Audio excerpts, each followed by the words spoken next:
Alright, give me one quick minute to start. I just finally opened everything up and have everything ready. No. But good Saturday, everyone. Welcome to another exciting episode of the Quest Collective, where a bunch of nerds sit around and play Dungeons and Dragons RuneScape theme. I am your host, Valdez, the Dungeon Master, and thankfully everything is working. I just need to pull up the image that I haven't pulled up yet. For those of you who have noticed, yes, we have two players at this moment unable to attend. Usually because real life hits them. Nothing we can do about it until one of us is a millionaire.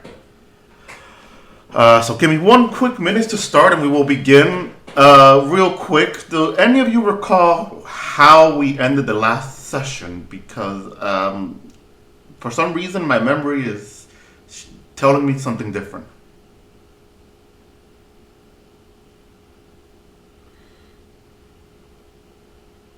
Anybody?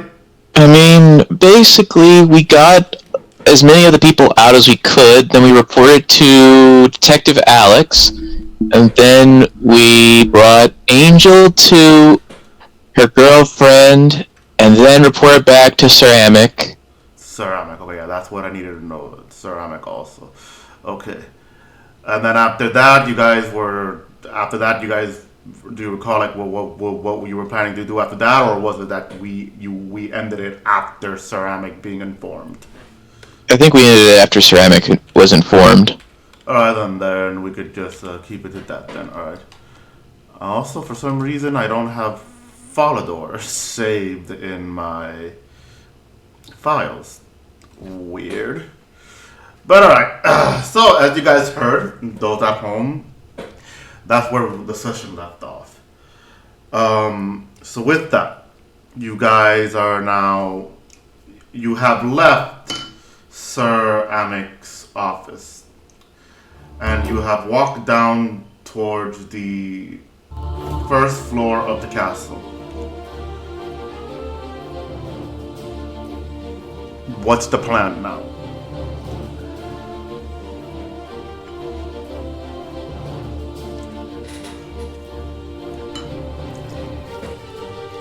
Okay, Asumi just entered, also adding that Sir Amic was going to see if he could assist us by adding or giving us enough white knights to be able to start a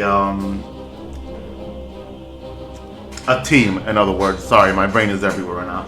But basically, to start like a raiding party to be able to save everybody in there and then try to deal with the demon summoning potential that I think was also mentioned.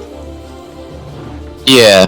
But yeah, okay. So since you're being told to wait, what is it that you guys would like to do now to wait? I mean, we could go quickly interrogate the cult leader, who's also not a cult leader, and find out what's going on there.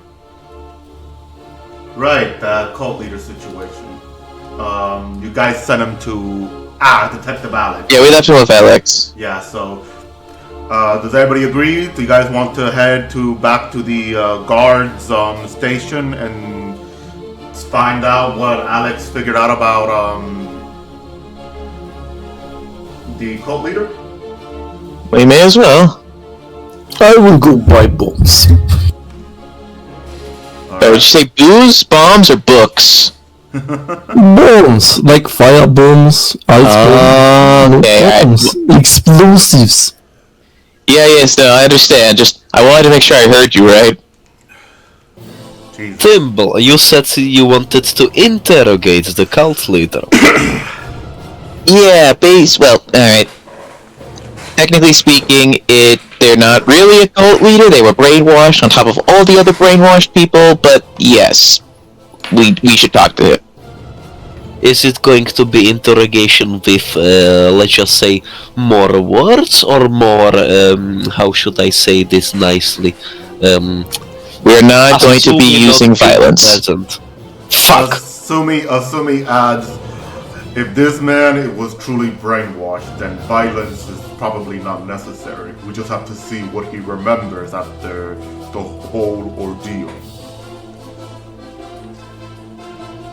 Yeah, basically, it's just figuring out what happened. Always make them drink some berry juice. I mean, that'd probably just be a nice thing to give him. Poison ivy berry juice. Okay, maybe not poison ivy, come on. This guy's probably just really misses his family. We don't need to fucking torture them. Like, holy crap, man. Seriously, poison ivy? Then truth serum berry juice. How about just, like, some red berry juice to rehydrate them? Yeah, it is gonna be red berry juice, but I'm gonna tell him it's truth serum juice. But why? Alright, never mind, let's just go.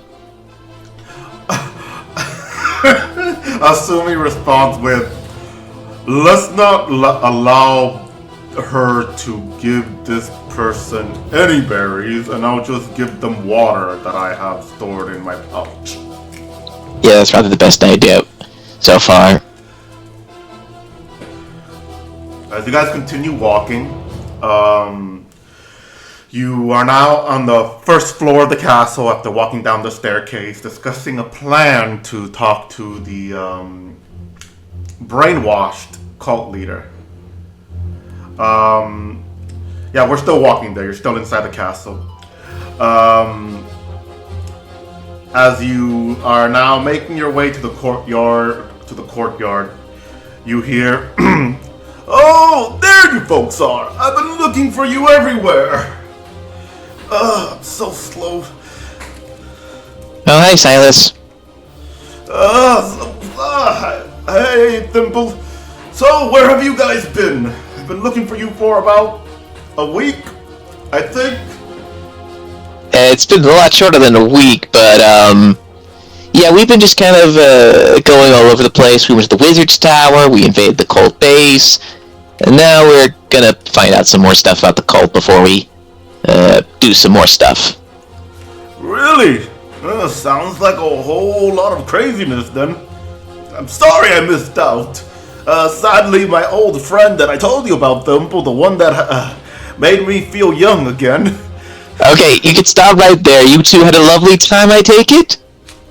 Well, I'm just letting you know, I feel like my young, what's the word I need to use? Anyway. You regained your youth? Anyway, yes, back in my youth. But anyway, apparently she didn't know much. But I did happen to stumble upon a young child who I think her parents are missing too. He looks around. I think I might have lost them. Lily! Oh boy. Lily! Oh, there she is, and you see the child just walking out of the castle, more southern door, basically where the knights sleep, the barracks. As she walks out, looking straight at you guys with a sort of poker face emotion. She looks like a child around 10 years old. Black hair bundled up into being pigtail. She looks a bit pale and her eyes look normal, but it's almost soulless if you look into her, almost as if she's staring back into your very own soul. As she walks over and she goes, "Hello, are these your friends, old man?" "Yes, this is Thimble, Bera, Asumi, Luke, Kazaric, Rudovic, and Zelda. Actually, wait, I don't see the two of them there. I think they were getting a rest. Oh, that's good, rest. This young one here is Lily. She says something about her parents kidnapped and something along the line of feeling some demonic presence happening." Is that why your eyes are soulless, little girl? She looks at you, Bera, and she goes, "Yes." Makes sense. That is definitely not disturbing at all. Am I being disturbing? Forgive me, I haven't interacted with a living... No, that's not the word. A person in a while. It shows. Can I just quickly go towards Silas and whisper to his ear, "Hey, man, are you sure that's like a little girl and not some fucking demon in disguise?" Silas just shrugs and goes, I just bumped into her. I did notice her attitude, but I just thought that's how the kids act these days. That is definitely not how they act. You sure? I could have sworn I saw Yes. some teenagers acting like this. Asumi, you can do that, sure. I'm not gonna tell you no. Go ahead and roll for, God. Actually, wait, what are you doing? Are you gonna use Divine Sense, or do you wanna, like, just normally check on what's her deal?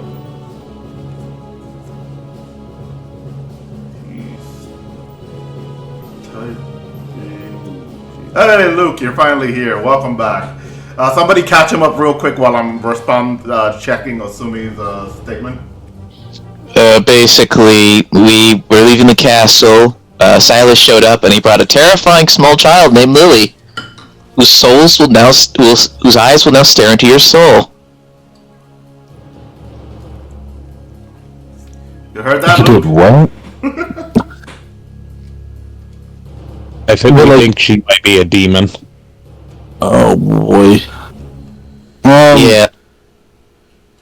Yeah, you have. Yeah, assuming as long as you have it, you should be able to do it. Like Divine Sense is a feature, right, for the power. Wait, so he was here last session? Sorry, 1 second. No. David is Silas. He's playing out Silas for right now. And Divine Sense is just a feature. It has charges that you regain upon long rest. Basically, it's just a use charge, activate Divine Sense. So yeah, it should say somewhere in the feature, in the class feature, if you can't see it on the normal thing. Yeah, I mean, I think it's like under action usually. Yeah, it should be like a channel divinity also. Yeah. No, it shouldn't be Channel Divinity. Channel Divinity is a separate thing.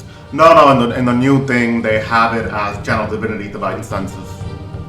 That they gave you more charges, right? It also acts as a bonus action, so that. Okay, whatever. Yeah, that's another thing. Okay, yeah, he's using it now. Alright, so just to make sure I remember correctly, you can channel divine energies, divine sense. Use the bathroom, I'll be right back.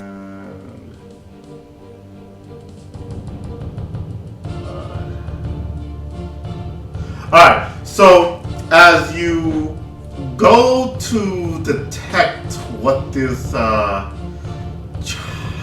is, first, around you, you sense a whole bunch of things. First, you sense the icing that you see across the courtyard training the individual. Because since it is 60 feet away from you.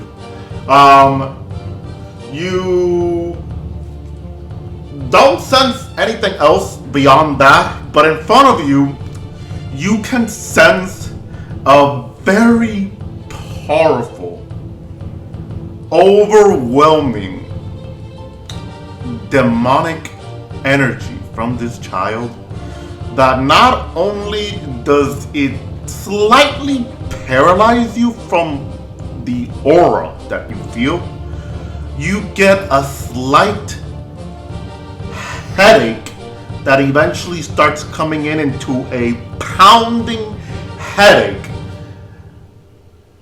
Do me a favor and roll for I would say a wisdom saving throw.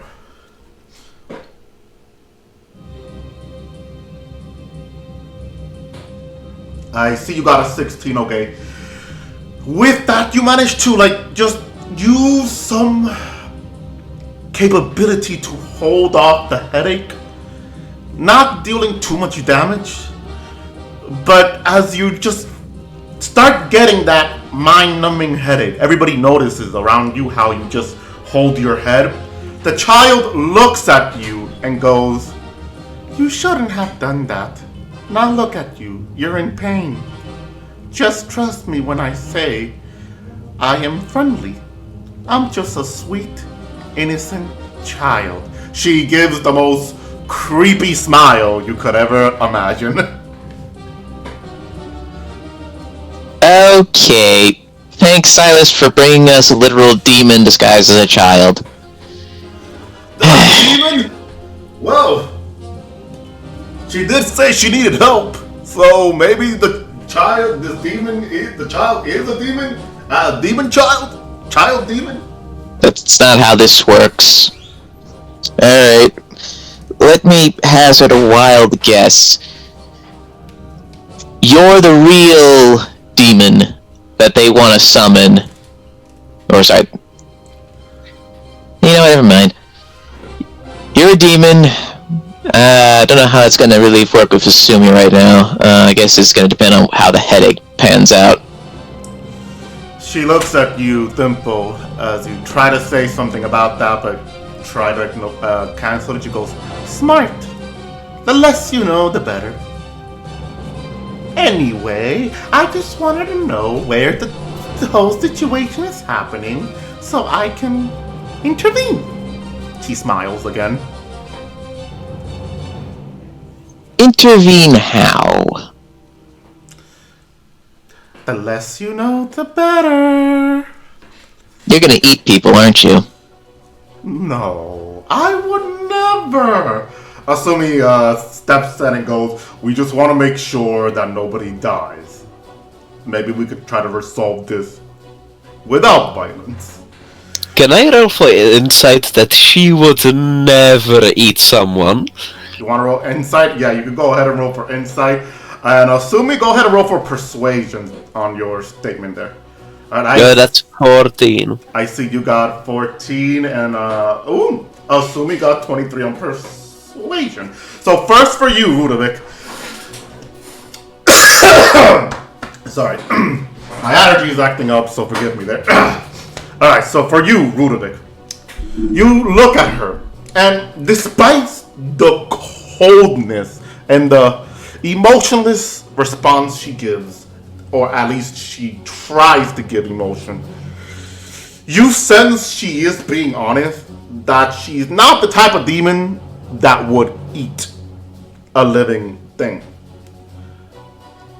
As far as you can tell. Alright, thank you. Asumi, she looks at you and goes, "I just want to speak to the one who is using the name Lilith wrong." That is Well, unfortunately, the one who's doing that isn't actually in person. Straight up, the ones using it are all brainwashed by this one guy who hasn't shown up physically. So, kind of hard to pull off.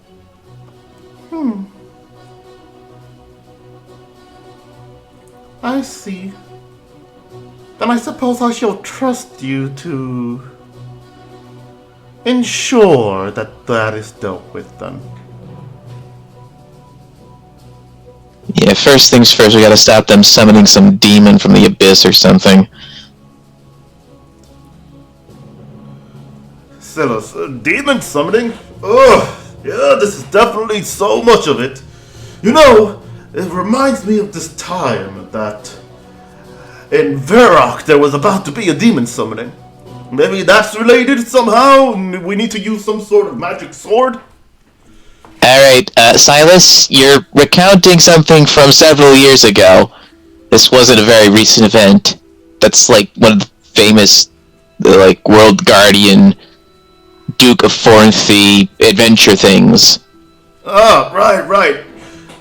Old memory is way out of here. Well then, go on ahead. I'll be right behind you. Just remember I'm slow, so it'll take me a while to catch up. Besides, maybe I could be behind you all and keep the child occupied. You know, since she's he tries to not say the word demon as you guys are surrounded by white knights and an icy Precocious child. Yes! Yes, that! Alright. Well, we gotta get to the guardhouse. Alright, so as you're walking there, walking out of the castle now, going over the bridge, you start passing through the small market area that is in the center of the city. Kazric, you said you wanted to buy bombs, correct?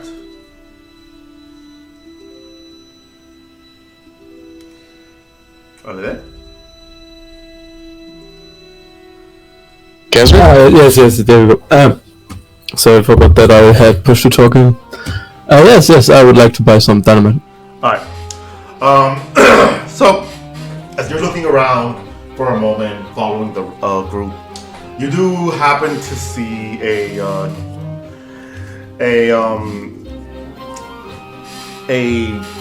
cave goblin looking fellow with big they look like somewhat of a goblin, more what's the word, evolved, big old round eyes, this normal nose, normal facial feature, not hunched forward, standing up straight.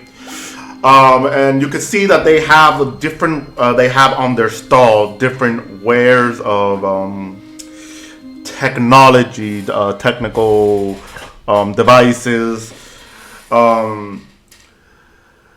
You do see several devices in the shape of what you can probably consider as bombs, grenades, if anything.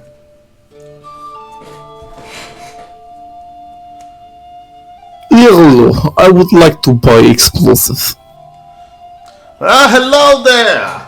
Yes, you would like to buy explosives? We have good explosives. He goes on ahead and he starts moving some stuff around and he starts putting, I would probably say, 4 orb-like devices with buttons on the very top of them. And he goes, these are bombs, grenades, as we call it.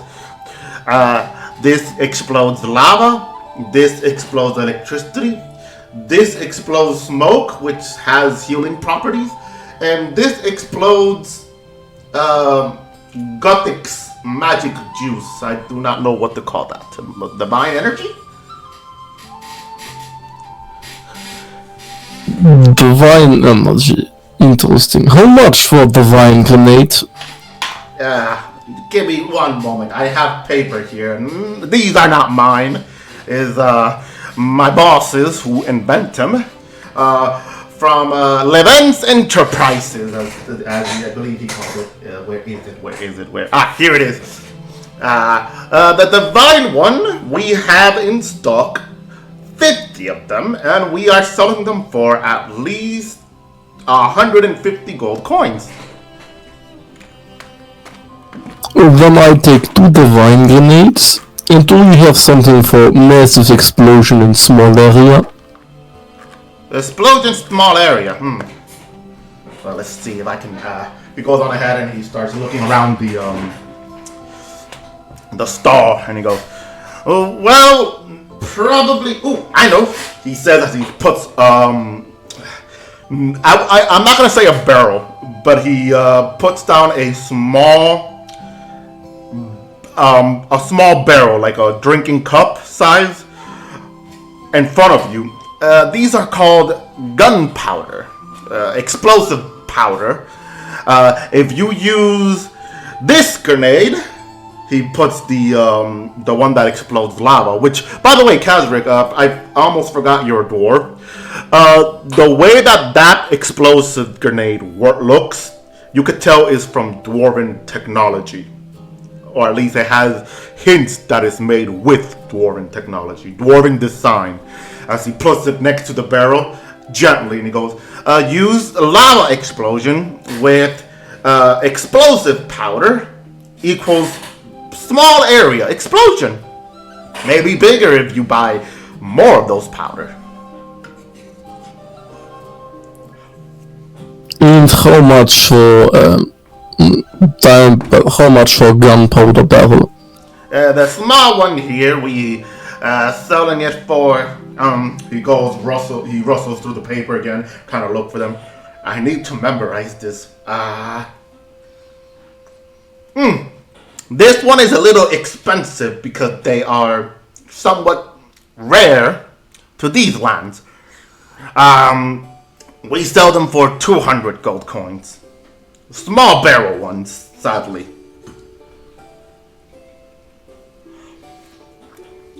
If I buy one small one, do I get a grenade with it to blow everything up? If you want grenade with it, yes.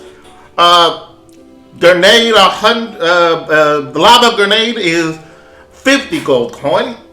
Explosive barrel, 200. 250. He tries to make sure he gets his math right after doing a quick finger count. Problem is, I do not have 250 to spend. I need at least give me 225 for pack. Yes.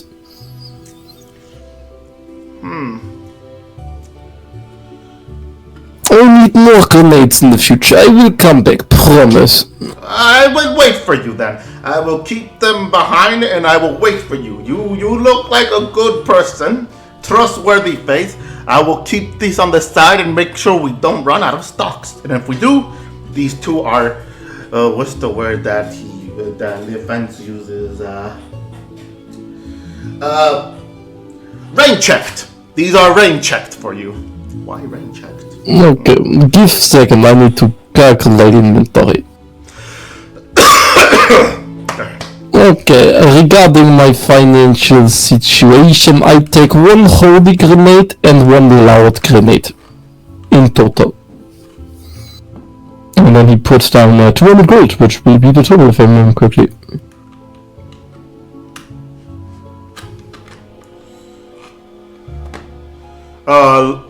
You can ask the question, Luke. You don't have to type it in there. Oh no, Luke, I'm not short, don't worry about it. I just like to keep I think you are short. No, I'm not. I have 575. I would be able to buy all of them, but I do not want to.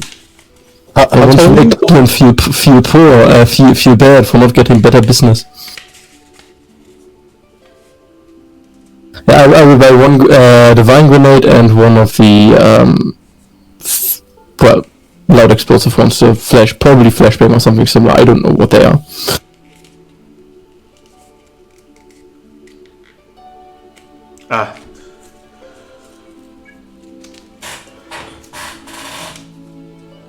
Give me 1 quick minute to check something out here. Just realized, do I have this playing? Yes, I do.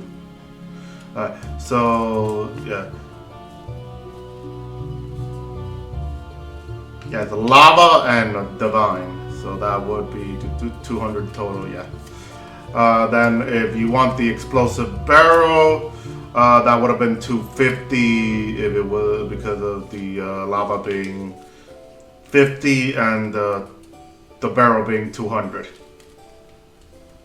You know, I'm no longer buying. I'm not buying the barrel. I'm just buying the lava and the divine grenade. Yeah, I'm just making sure like all that is mentioned. I'm just making sure everybody heard that. So just like that, if they want to keep it calculated, they have it calculated. You know. But yeah, that's what the whole thing is. I'd like to try to sell this goblin berries, please, before we leave. Go ahead. Hello there, little cave goblin, who is probably the same height as me, I guess. I see here that you're having a hard time memorizing your prices. See, if I were you, I would buy some of this berry juice I have to offer here. You see, Calfer berry juice increases memory, and it allows you to memorize things much faster. Really? He says, looking at you, go ahead and roll for deception.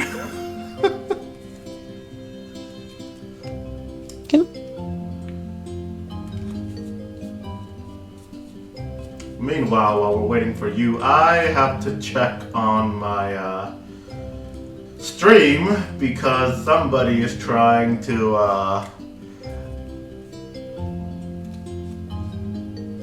do some bullshit.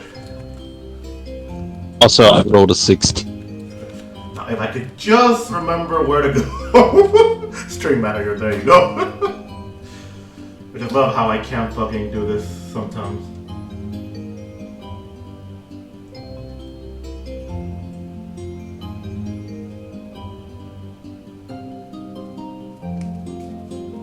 There you go.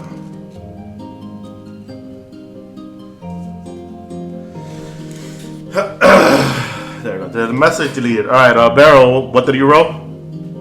16. 1-6. I would say that after all that, you see that they trust you, and they go, and how much are you selling for all that? I hope it's good price. Oh, it's a very good price. Just 5 gold coins each. That's very cheap, very cheap. You know what? I'll buy that.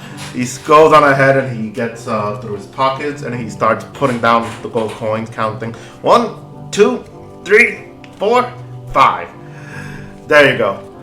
And boom, he shoves the 5 coins to you. I pull out a Calperberry. Yeah, Calperberry juice, a little orange vial, and a. Right. So he gets it and he removes the cork, just boom, and drinks it up. Just like a few gulp. Puts it down and goes, Because of how placebo effect worked, he somewhat believes that his memory is working a bit better now. As he goes, okay, yeah, I feel a bit more fresh now, okay. Whew, thank you so much, my good friend. What is your name? So perhaps I could try to find you again for more of these delicious potions. Barrowinkin. And anytime, I sell all sorts of berry juices that help. And soon you'll be able to memorize that whole list. Well, I'll make sure I spread your name too, my good friend. Thank you so much. Anytime. I take a little bow and then go back to the group. Somebody responds just by shaking his head, and out of character he has Barra sharing their real name to everybody. Unknowingly, one day will scam him, a criminal leader, a crime lord, and gets hunted down. Alright, anybody else needs to do anything before we continue off? Nope. I would like to have the stats for the grenades I just bought, because they're the player manual. Alright. You can just send them to me, so I can actually create the items in Beyond. Alright, not a problem then. So, Thank you. as you guys are now walking down the street, you look back for a moment and you do see Silas just wobbling over, talking to the girl. Like he's pretty far, but you can see he's trying to make a conversation with the child, who's just looking forward and just focused on just walking, almost as if she can't do two things at once. Eventually, you make it to the guardhouse, and once you enter there and giving the guards your name, who you are, and everything, and walking straight to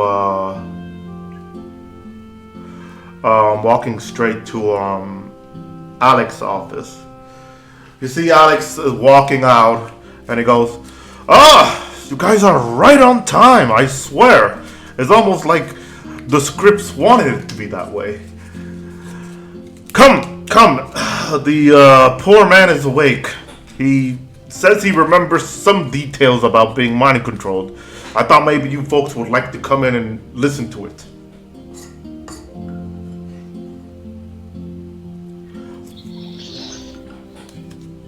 Sorry, say that again? Oh, sorry. So Alex walks out and he sees you guys and he goes, "Oh, right on time. Come. He's just woken up and he told me that he remembers some detail while being mind controlled. Perhaps you guys would like to listen to this. I was about to call it for you." Oh, talk about good timing. Let's hear this. I will listen and I will judge. I got the poison ready if we need it. Please don't poison them. Hammer's cheaper. Itchy. What? Alex looks at you going, "Why would you want to make this man itchy? He's going to cooperate." Bera is weird. Just in case. People are more truthful when they're itchy. Sure, I guess. He looks rather confused as he just opens the door for you guys to walk in. And as you walk in, you see the man just finally with his sorry, I hit the microphone. Finally with his hood down, mask removed. You can see he looks in he's a human that looks like he's in his middle 30s. He has brown hair that looks like he's slowly losing his color. No facial hair. And he has green eyes. He looks over and he goes, "Are you the folks that saved me?" Yep. I somewhat remember you, especially the green white knight there, the ogre, the orc. Sorry, I've been mind controlled for too long apparently. Scrambled with my head. First, let me say thank you. I thought I was going to be there forever. It's like sitting down and watching a play happening, but you're not in control of your own body. You know? Alex goes, "Perhaps you should ask him questions about what you need answers. Like that maybe his mind could process the information that he might have."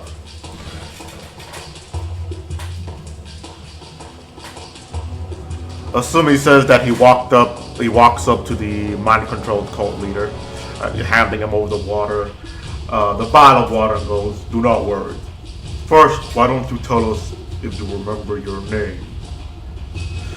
He looks and he takes the water, removing the cork, and just starts slowly sipping it, not wanting to like gulp it down, saying that he's in a vow. And he goes, "Yeah, my name is Henry. I remember being kidnapped a while ago and being turned into a cult leader. I wasn't the first cult leader. It was someone else.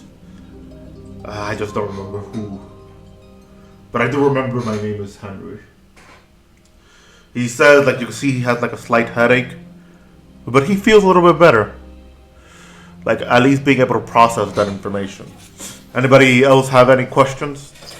Alright, first of all, I would like to inside check every single thing he just said, for the simple reason that he was part of a cult, and I'm not sure if he's lying or not. He might be making things up to look less innocent, more innocent.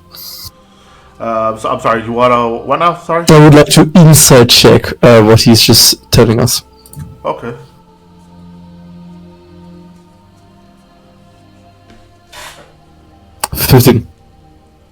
Hold on, give me 1 minute.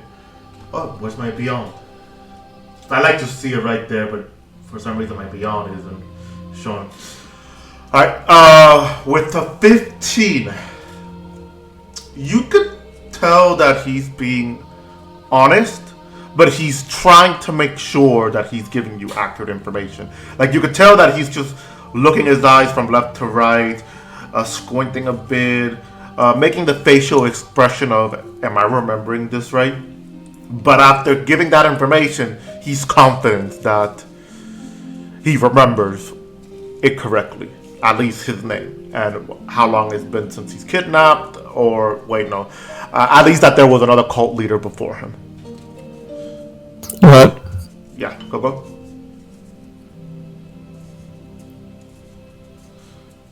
Anybody else have any questions? So Alex said you remembered some stuff. What is that you've remembered?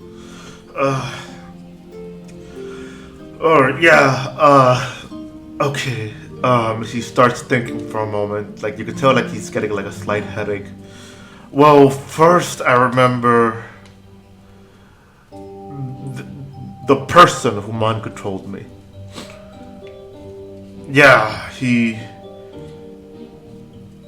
actually a large individual, like very large, like probably a very tall human.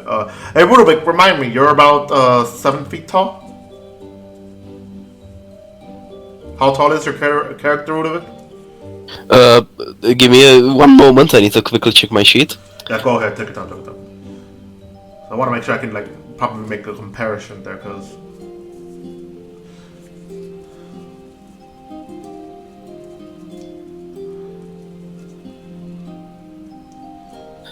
7 feet and 2.5 inches. Alright.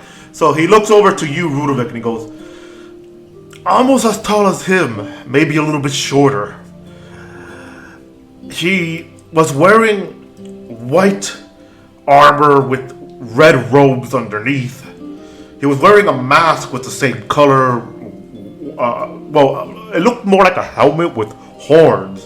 White, red robes covering his mouth. He had some sort of weird device on his back that looked like wings, but it had some sort of magical energy coming out of it. I don't know what he was. He definitely looked humanoid and sounded human enough. I can't remember much about him, I'm sorry. But that's all I can remember about him.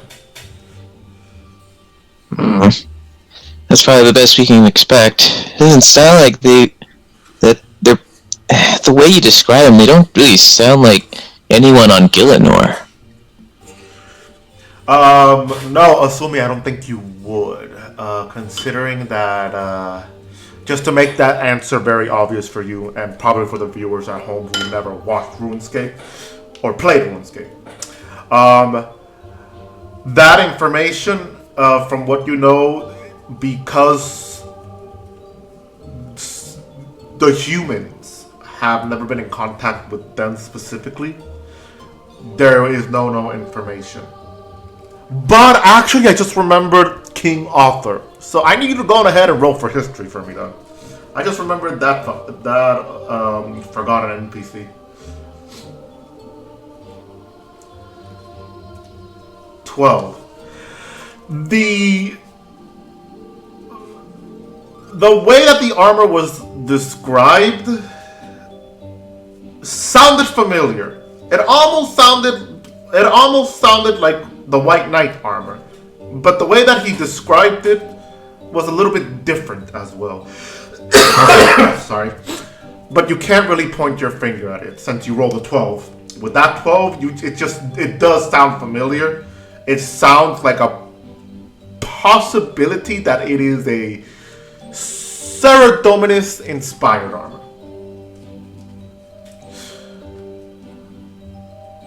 Alex, as you said that, Tempo, about it not being anybody on Gielinor, Alex goes, it doesn't sound like it all. The wings that has magical energy coming out of it. It sounds maybe something from Invention, but not something that sounds like a device I know. Yeah.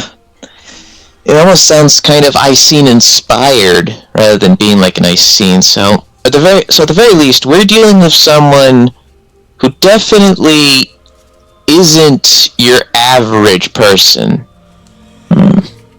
which makes this all the more concerning. David, I would like to ask the brainwashed cult leader, basic. Fuck. It's okay. Take your time. If the guy in the armor spoke, like, does he remember what kind of tone he used? Was it like low or a high pitched, things like that? What was that you asked? The bolt? The voice, like, did he sound like, hello? Or, I hate you. I mean, I'm going to assume that perhaps it's the helmet featured. It's the helmet filtering his voice, but it sounded more like it was deep and intimidating. In other words, I don't know how to describe Darth Vader voice without sounding like an idiot. But yeah, in other words, it sounds like the guy basically is meant to sound like a bit like Darth Vader. That whole helmet and mask just filters his voice completely. So it kind of sounds, and then Thibble puts a hand over his mouth, like this. It's something like that, yes. I know, can you imagine if it was the Mickey Mouse voice? Luke just, for everybody at home, Luke just yeah, pretty much. Luke just typed that in real quick, not to interrupt me. And he just typed that in. Just imagine that. I'm your father. Hi, I'm your father. Asumi wants to ask, is there anything about the area that you may remember as well, where you teleported in or escorted? As you ask that, he takes a moment to think, and he goes, I think I recall being teleported in, but I remember that there is a physical entrance as well. It was meant for me to get in and out should there ever be an emergency.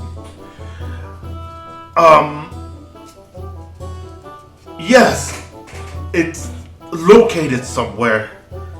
I'm just not remembering it perfectly. I'm sure over time I'll remember it. He says, just trying to think about it, with Alex going, don't worry, don't strain yourself. You'll get a headache like that. Just take your time and try to remember as much as you can. Anybody else have any questions for him? Do you remember anything about the demon they're supposedly trying to summon? Yeah, a little bit, yeah. I was there, sort of, when he was contacting the demon. It's a demon from the abyss that seems to be trapped there. It had wings, and then its lower body seemed like snake-like. They were talking about trying to summon her, but she wouldn't give us a proper name. Instead, she wanted to go with a nickname A pseudonym. to cause fears. Lilith, something like that. Yeah, I overheard that part when you were still brainwashed. Well then, yeah, But you heard that. yeah, so still a snake-like bottom half. It kind of sounds like, what did Uncle Massima call them? Abyssal lords? There aren't too many demons with lower halves like that.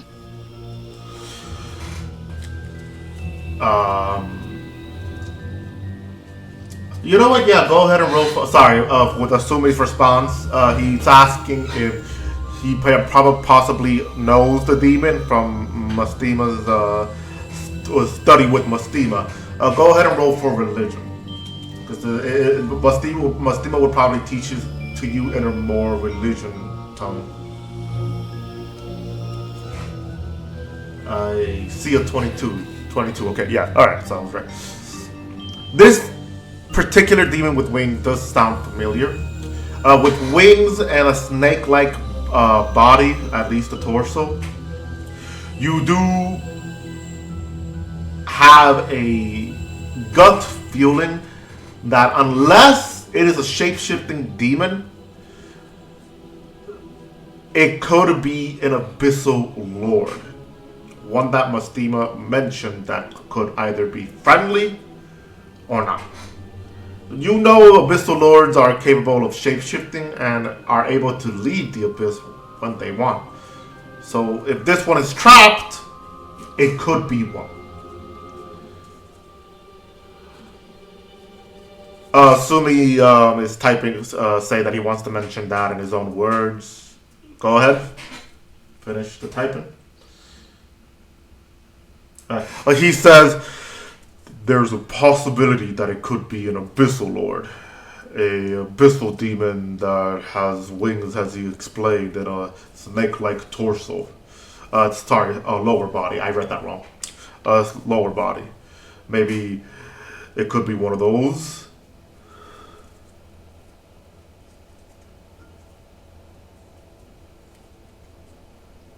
Alex looks over and goes, possibly. I'm not really that informed about demon, but if it's something like that, it could be a major issue. Well, we already know that they upset another demon by calling this one Lilith. Alex goes, excuse me, what now? Yeah, some little kid is a demon, and they're really upset. So he says he quickly covers Bera's mouth and goes, don't worry about it. We just discovered that there's a specific demon that hates the name Steel. They're assisting us for reputation purpose. It's not a little girl or anything. I'm gonna need you to roll for deception. Could I try to help Asumi, like, say, Bera has been drinking too much of her berry juices, if you know what I mean. With that, I'll let you roll with advantage there then.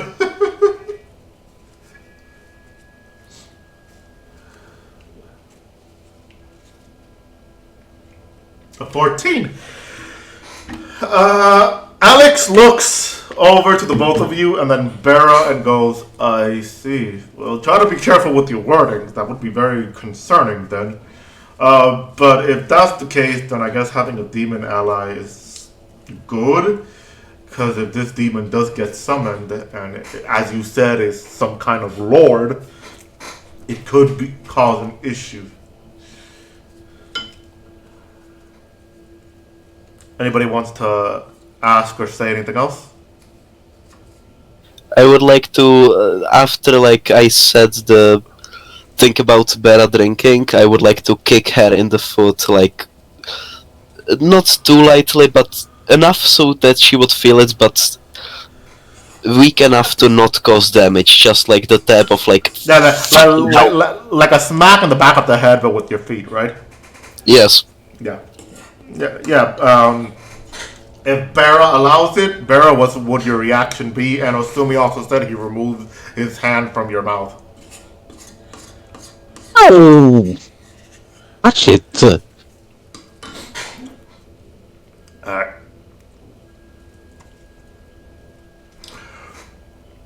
Alright. Jeez, I need to cough that for a minute. Anyway. Anybody wants to ask anything else? Say anything else?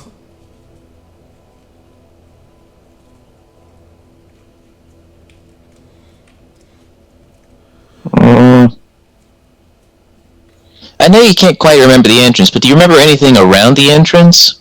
Or the secret entrance that you were mentioning? Yeah, give me 1 minute for that. I want to roll him a wisdom check to see if maybe he remembers anything. Okay, that's not bad. And what did I give him for that? I had a stats. Okay. He takes a moment to think and he goes, I remember trees.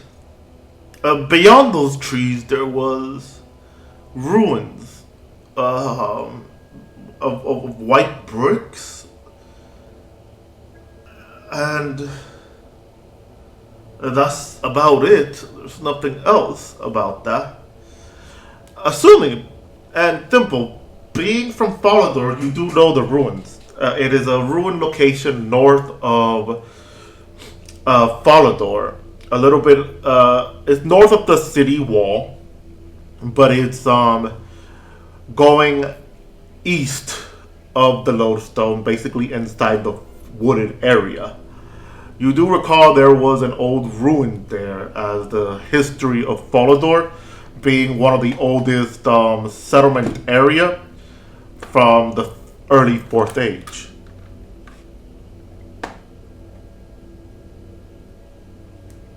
Alright, I think we got an idea where we can check out. Asuna responds with, huh, if that's the physical location, then it's actually a good location then. No one would bother to check there, especially if it's close to the city. Alex nods and goes, yeah, the last place you would even check. Probably never check. Smart. Whoever this guy is seems to have connection with Falador too. Makes me wonder, what more about them do we know?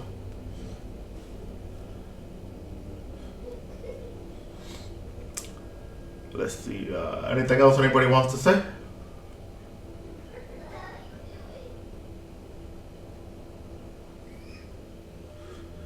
I guess not. Henry goes, that's all I can remember. I'm sorry. Oh, It's alright. there's actually one more thing. I do think he could be Serotoninist, but with a very extremist view. It's nothing like the Hams, the human against monsters. It's nothing like them. But I believe he called Saradomin a conqueror? Yeah, I think I heard something similar when I was eavesdropping on his conversation with the brainwashed you. Still, you've given us plenty right now, so thank you, Henry. Get some rest, and hopefully the rest of your memories will start coming together. Yeah, I'll. If anything, if I remember anything else, I'll let Alex here know, and hopefully he can tell you guys. Thank you. Alright. Let's start getting out of here and start getting ready for our plan. Alex goes on ahead and tells the guys to sit there for paperwork as he starts walking you out of the building, as you're basically having a conversation while walking, and he goes, well, at least now we have some information. Honestly, I never would have expected a Saradominus to do something like this. But the way that he described it, a conqueror, seems a bit different. No? Yeah, it's definitely not common that way. Most people just see Saradomin as just like the good guy. Conqueror kind of sounds, well, more bandos than anything. Alex nods and goes, I don't even recall any history of Saradomins ever conquering anything. Nothing. Yeah, I'll do part of my job and see if I can ask any religious scholars out there if they know anything about Saradomin being the conqueror in the past. Maybe something about his past was leaked to this individual, and that's why. In the meantime, I'll have Henry relax, have him in an inn to be safe, and have some guards with him just in case. Hopefully nothing serious happens to him. And I'll have to report what I found about him with Sir Amek and the captain, who most likely will be in disbelief about who the boss is. Yeah, I wouldn't be surprised. It's definitely not something we're used to, but the fact that they refer to Saradomin as a conqueror, is it possible they're from another world entirely? Alex thinks for a moment and goes, "It is possible, but what worlds would they be from that Saradomin is a conqueror? I mean, unless we consider the possibility of an imposter?" No. But we might need to ask the Basilissa. She might have she might have a better idea. But I guess one thing at a time. Asumi just entered that, suggesting what you said, Thimble. So, do you want to change that, Asumi, real quick? No, I think we should just say it at the same time. Yeah. So you both say it at the same time, and you basically look at each other with with probably the expression of ah. Alex just looks at the both of you and goes, "Do you guys tend to do this sometimes?" Yeah, sometimes. I think Uncle Indu once called it a mind meld. Well, either way, probably Asuka is the best if she... Oh, I'm sorry, I don't mean to say if. It's just... I'm all piled up with paperwork. But since she is Saradomin's daughter... She'd probably be the best person to ask. Exactly. And if she doesn't know, then it may just not be something Saradomin told her about. I mean... Matt, he probably didn't have enough time to, if anything. But... we'll find out when we ask her. Alright. As you guys are getting closer to the door, he goes, "Alright, well, we all have our different tasks then. I'll be in touch with you folks, and good luck with everything." And as you guys are walking out, you see Silas finally catching up. "Oh, I'm here. You guys are coming out. Did we miss the conversation?" Yeah, basically, it seems like we're dealing with some kind of Saradominist extremist from another world, potentially, who sees Saradomin as a conqueror and is trying to start a frickin' religious war. As you say that, the child just starts snickering. Oh, little demon girl. Do you happen to know anything about an Abyssal Lord? Or Abyssal Lords? She looks over and she goes, "I do, yes. They are Chthonians demons. Apparently cannibalistic folks, as they're called."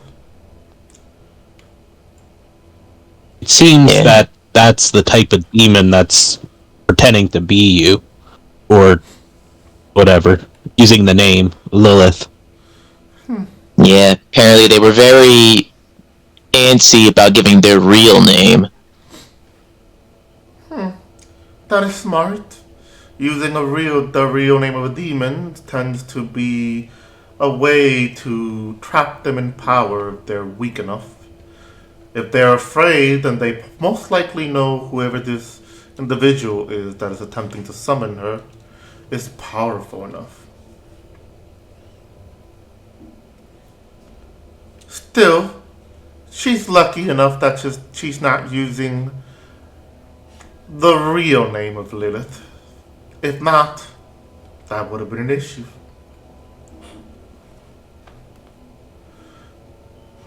Asumi responds with, "How much of an issue?" "Let's just say that you'll most likely pass out from the amount of headaches you would gain." Oh, it's one of those kind of names.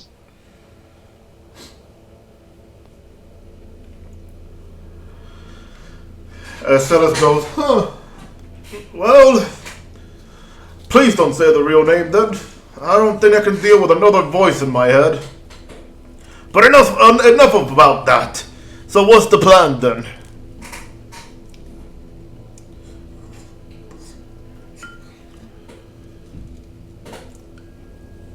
Assuming he's typing. Yeah. Yeah, he's typing it, unless you want to say it. Dude, I want to talk to the little demon girl again and ask, do you keep a name or like a book or something about all the demons' names? Is there a way to find out all the Abyssal Lord names? She looks at you and she goes, I don't need a book. I am well aware of all of their names. There's possibly a book written by some human somewhere. Or, I don't know, just throwing it out there, random lich gods. Is there a way you can, like, write down all the Abyssal Lord names? Yes. So we could try to narrow it down? I could which one it is? I could write it down. But you won't, will you? Will you? No, I won't. What benefit would it have of me to write down the names of my children's? No, I thought you were trying to figure out who did this. Yes. Yeah, but it sounds like the demon is only one part of the problem. Sumi states, or originally our first plan was to wait for Sir Amic, but now we're going to go on ahead and speak to the Basila to see if she knows anything about Sir Domin being called a conqueror. He stops midway and he looks at the demon child and go, your children's? She looks over to Asumi and goes, demon kinds? Yes, I would consider them my children's. Oh.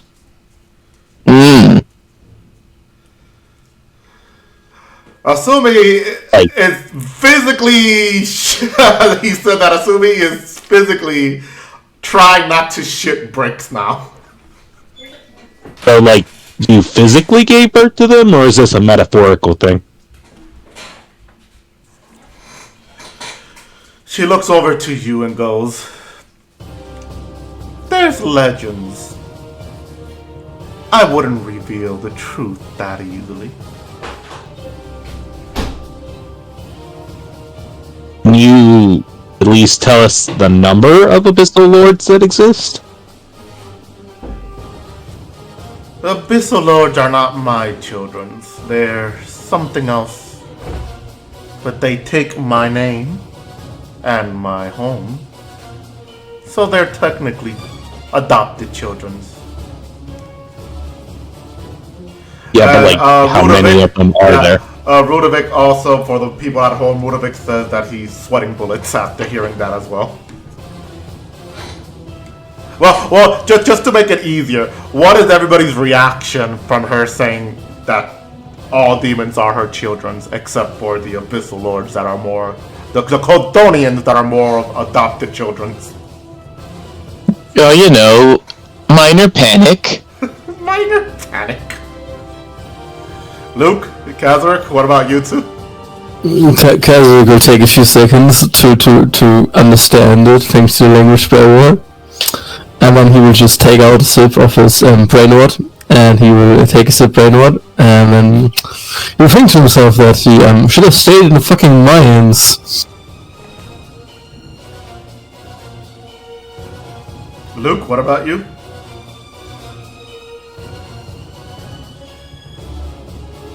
I'm guessing they're not there again.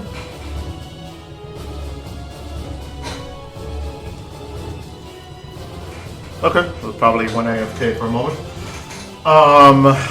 Let's see. So yeah, Barry, you wanted to say something else? Yeah, do you just like have a rough estimate of how many Abyssal Lords there are? I mean, clearly you know how many adopted children you have. Too many to count. Oh. I was hoping there was like 3. Asumi looks over to the rest of you and goes, we should go to the castle now. And yes, let's go, let's go. Pretend nothing happened. Nothing happened. This little girl is someone important or something? I don't really know religion. Bera, do yourself a favor. Stop talking. Let's go.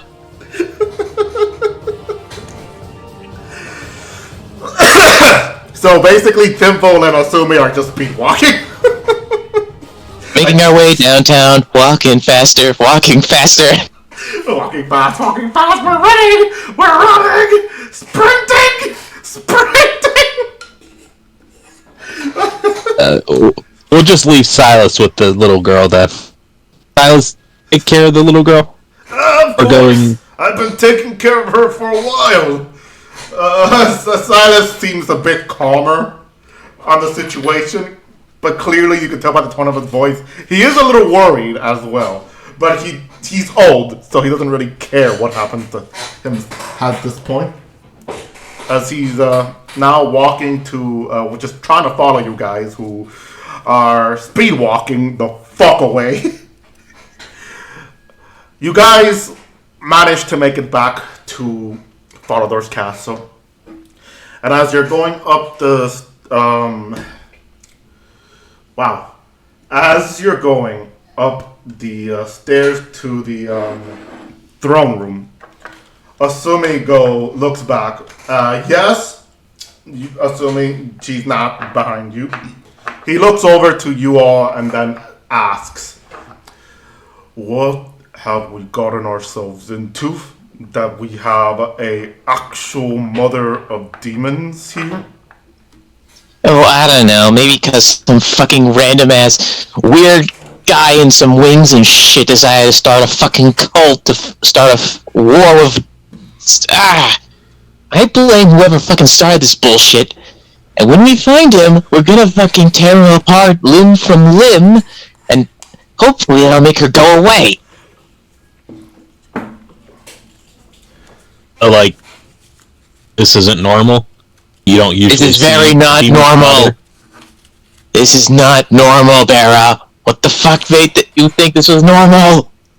Well, my mother's a demon as well. Metaphorical or actual demon? Metaphorical, but and like, stop talking. I assume all demons have mothers. Assuming goes, Vera, if what she says is true, she is the mother of all demons. While I don't know how dangerous that could be, I don't think I want to see the type of power the first demon could possibly have.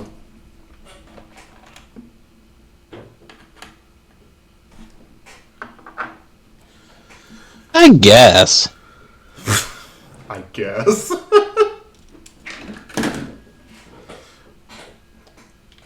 Alright. So you guys are starting to make your way to the throne room. As there you see Adrastia, the Basilissa, sitting on the throne, talking to what you could tell is a normal looking priest who's just having a calm, normal conversation with her. As she looks over, she goes, it is the adventuring party that Sir Amic has assigned to assist us with the kidnapping. Come in. We'll talk about this later," she says towards the priest, who bows and starts walking away. He walks towards you, bowing at Asumi, who's a white knight, and then he walks down the stairs. And she goes, "How can I help you? I would assume you're here because you need assistance with something?" Yes, we wanted to ask, do you know if there is a kind of Saradominist that considers Saradomin a conqueror and dresses in red robes with white armor on top and magic wings? She looks at you, and she looks down for a moment. She goes, "Well, in my father's past, he has been known to be a conqueror. way before he started understanding his more human side, his more peaceful nature. He used to conquer worlds. One of those worlds was the home world of Guthix, the god of balance. Other worlds as well. She basically was one of the few individuals, or the few starting point for the humans to expand and migrate to different worlds. He has shared that much with me, and he has shared about being from a realm known as Terragard. Perhaps around that time, something about him being a conqueror might have leaked out to someone. Why do you ask?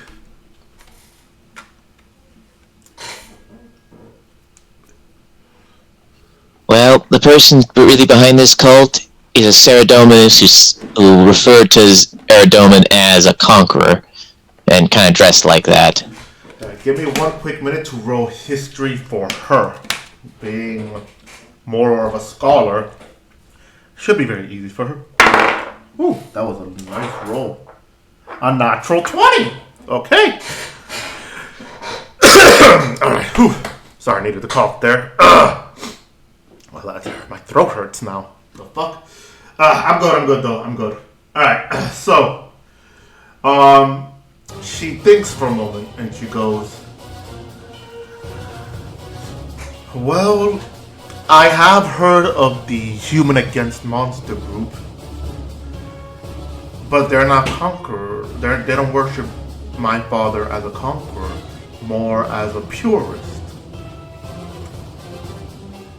If you have encountered someone that sees him as a conqueror, they perhaps might have some sort of history with the early humans, or maybe the old settlements that my father probably hasn't visited in a while. Asumi steps up and goes, you said Terragard. Has your father mentioned anything about them? She looks at you and goes, I don't think he has, no.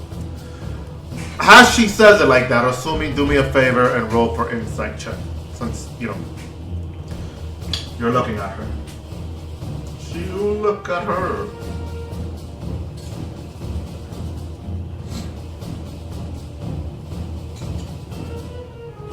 Got a 6, okay. You could tell that she's was hesitant as first, but you don't find any sign of deception or any sign that she's hiding something from you. In fact, to you, she most likely sounds like a bit disappointed that you couldn't learn about them.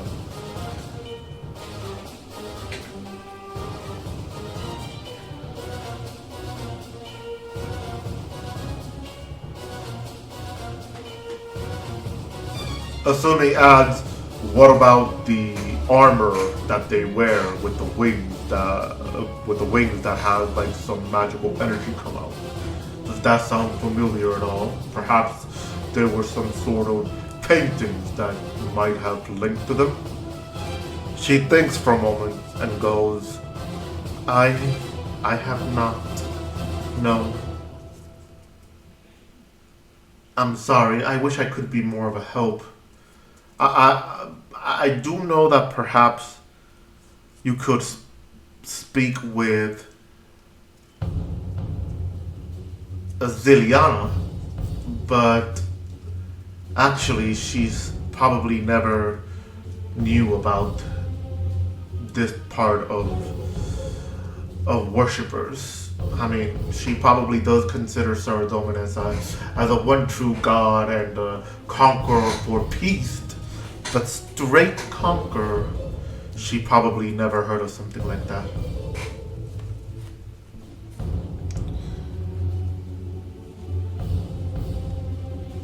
Anybody have any other question to ask her? You're a smart lady, right? You know a lot of things. She blushes a bit and she goes, "I am indeed smart. I'm a bookworm, if anything. I love to study history and information about the different worlds and its inhabitants. Why do you ask?" We met like a mother of demons. Is that like someone important? Bera, what part of "we forget this happened" did you not understand? I thought that meant like you two. Bera, I'm going to throw you out a window. So we just smacked gently enough, but hard enough, smacked Bera in the back of the head. As the Basilissa looks confused and she goes, "I've never heard of a title like that before. But I can... See, it's not that important if the daughter of Sarah Doman's never even heard of it.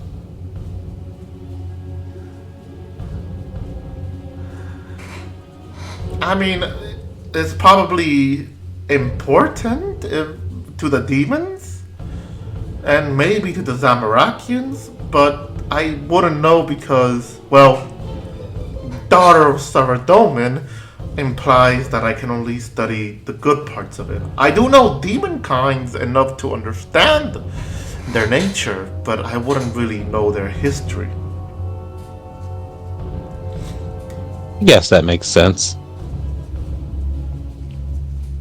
But, seeing your friend's reactions, I can only assume you shouldn't be talking about it.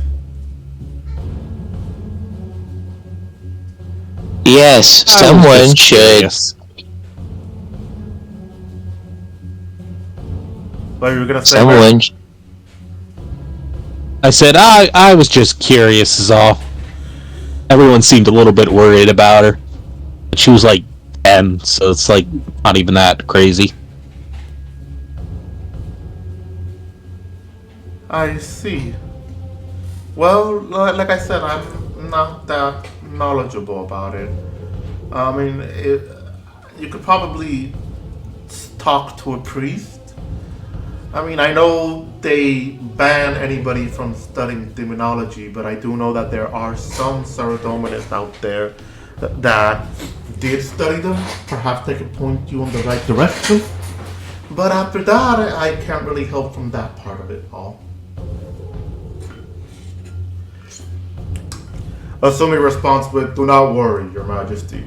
This is something that we should not talk about anymore, even if we want to know about it, because we do not want to make that specific individual angry," he says, looking at Bera. She didn't seem like she was one quick to anger. She seemed pretty down to earth, down to Gielinor. Assuming just face palms and just tries to calm down. Is there anything else anybody wants to ask her? Nope. Nope. Oh, assuming he's typing something. It doesn't seem like it's a no because he's typing it. It's just like he's typing, yeah.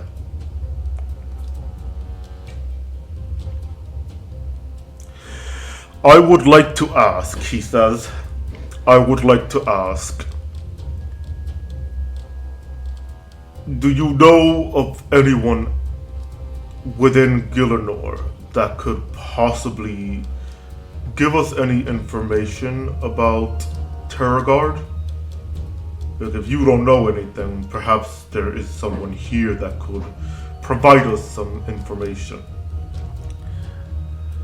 She thinks for a moment before going, "I only know of two individuals. Well, I know of one individual and a group of individuals. One of them is called Orb. He's apparently a magister from Terragard. But the last time I went to investigate on him with the former World Guardian, Quill, he was kidnapped by one of Moya's henchmen. Whether or not he was set free is unclear to me. Another one is this individual who goes by the name Arthur.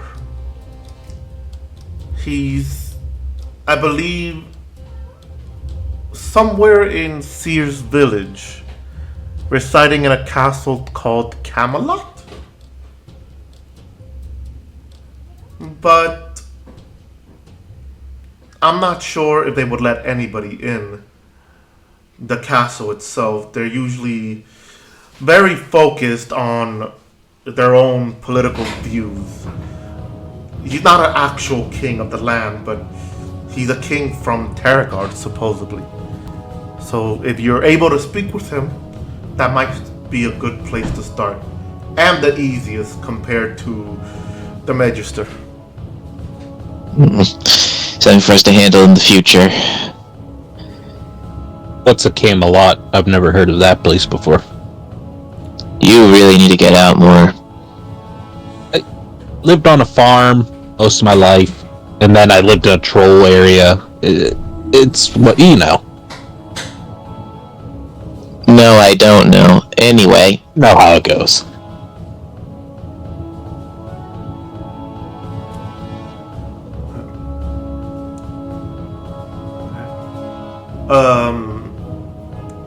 Alright.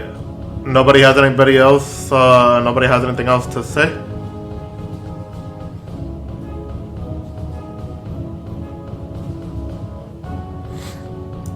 Nope. No. Assuming he says no, but he also typed in character. I believe that is all the questions we have then, unless somebody else wishes to ask something. We will depart and let you return to your duties. He says as he bows and turning around and just walking down the stairs after making it to the stairs. The rest of you follow him? Yep. Yep. Yes. So as you, real quick, Rudovic, basically the amount of the information that was given is that Saradomin was considered a conqueror back in his early days, as he used to conquer world in the name of peace. But like now, since he doesn't do that, it could they believe. The Basilissa believes that the person who called him that could probably have some relation to the older human settlements of other world that Saradomin hasn't visited in a while. And it wasn't really much for her to share about Terragard because supposedly she didn't know. But she suggested probably talking to an individual who goes by the name Arthur, who resides in another kingdom. So you guys are now walking out of the throne room and are walking down the steps. Alright. Thank you.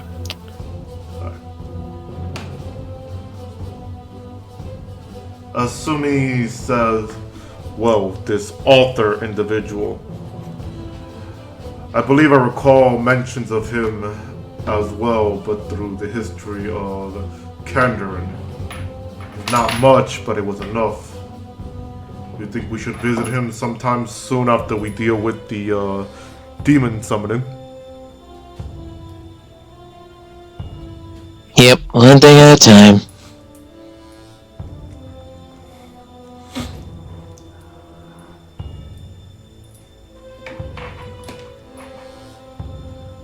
typing, and he says, hopefully we do not have any other issue within the city, but hopefully we manage to solve it first. Whoever this individual is, hopefully he's not as dangerous as I predict him to be.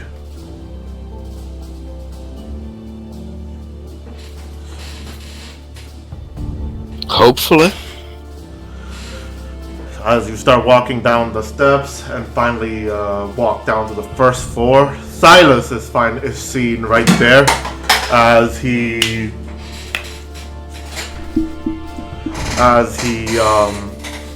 looks over. He goes, "Oh, there you are. I thought I lost you again. Have you spoken with the Bilislav chick?" Yeah, we got what we could. Wasn't a whole lot, but it's better than nothing. Oh, perhaps we could do the whole splitteroo again. I could go and do one task if you need me to. Considering that the information isn't a lot, I could probably try to look into that. Maybe. We need you to go to Camelot. Ooh, Camel, what now? Camelot. See, I told you. Okay, but Silas is also old and he has trouble remembering things. Oh, Camelot. Oh, yes.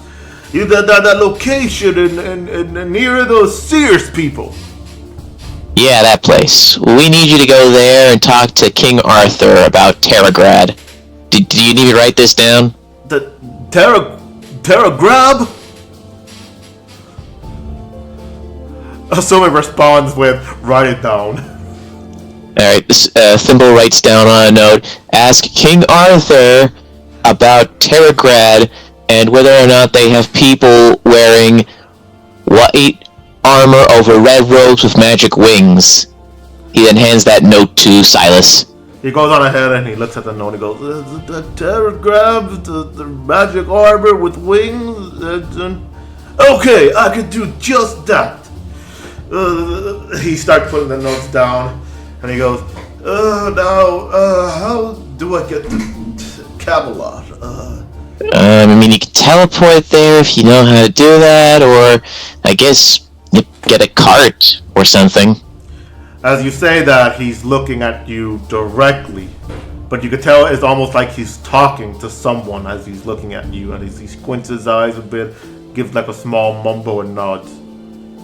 I guess I'm going to have to go on ahead and just probably travel there on foot or on something. Yeah. Don't worry, take your time. We gotta handle the whole cult situation. Well, I'll try to be back as fast as I can. Let's see. The closest place I can teleport to. He looks around for a moment before he just teleports again the same way he did when he first teleported. As almost like a patch of small flowers appeared under him. And as he vanishes, butterflies flutter away and vanishes as well. Alright, I'm kind of expecting him not to show up for like a year now. So, let's start getting ready for our attack on the cult. Assume he goes, Thimble, that is rude.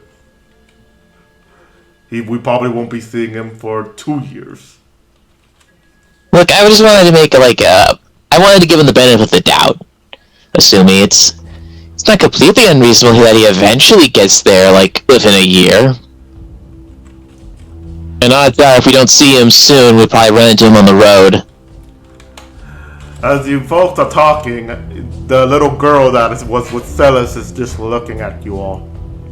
Soulless eyes peering into your souls. It's taking a lot of work just to ignore that. The daughter of Sarah Doman didn't know who you were, little girl. Barra, I would What? imagine she wouldn't know who I am. Not everybody does. Could That you makes two of us. not stare into my soul, please? So what was that? Because multiple attempt to talk, kind of. Could you please not stare into my soul? Oh, is that what I'm doing? Sorry, I'm not used to... She gestures at the body, and then you could sense... All of you can finally sense ease. As if she's not staring into your soul now. She's staring into your future. could you maybe just not stare? Wunderbar. Stop stare. Yeah, I mean, it's a common human expression to say it's rude to stare at people. But isn't the staring part to show that we are paying attention? Yeah, You're but supposed you're to doing it a maintain little eye too contact. intense. Yeah, and you're also being really intense and not blinking. So you need me to blink. She proceeds to blink multiple times now. Alright, so first of all, you need to blink at, like, normal intervals. Not rapidly like that. Oh god, there's so many things we learn over the course of our lives, and I have to explain to someone who's never had to do it. Asubi interrupts. He said he wants to interrupt. And says, why are we teaching a demon how to act normal? Because frankly, it's gonna make her being here a little less uncomfortable. I believe blinking every 4 or 5 seconds is the best. Just for your information. She stops blinking. And it starts doing the whole 4 to 5 seconds countdown in her head. But she doesn't get that right either. Instead of doing a normal blink, she just does a very slow blink. Count! Like almost like it takes her 5 seconds to blink. Look at me, please. I then proceed to just blink, wait 4 seconds, blink like normal fucking fast blink. So a normal fucking blink. Got it. She says as she starts somewhat doing it normal now. This is exhausting. Well, we Everything usually don't is. have to think about it. Maybe we should not teach demon how to look more human in future. To be fair, she isn't doing a very good job at that. I would like it to stay that way. Alright, so I guess we'll stop and... But look, just don't stare so intensely at us, alright? I will try.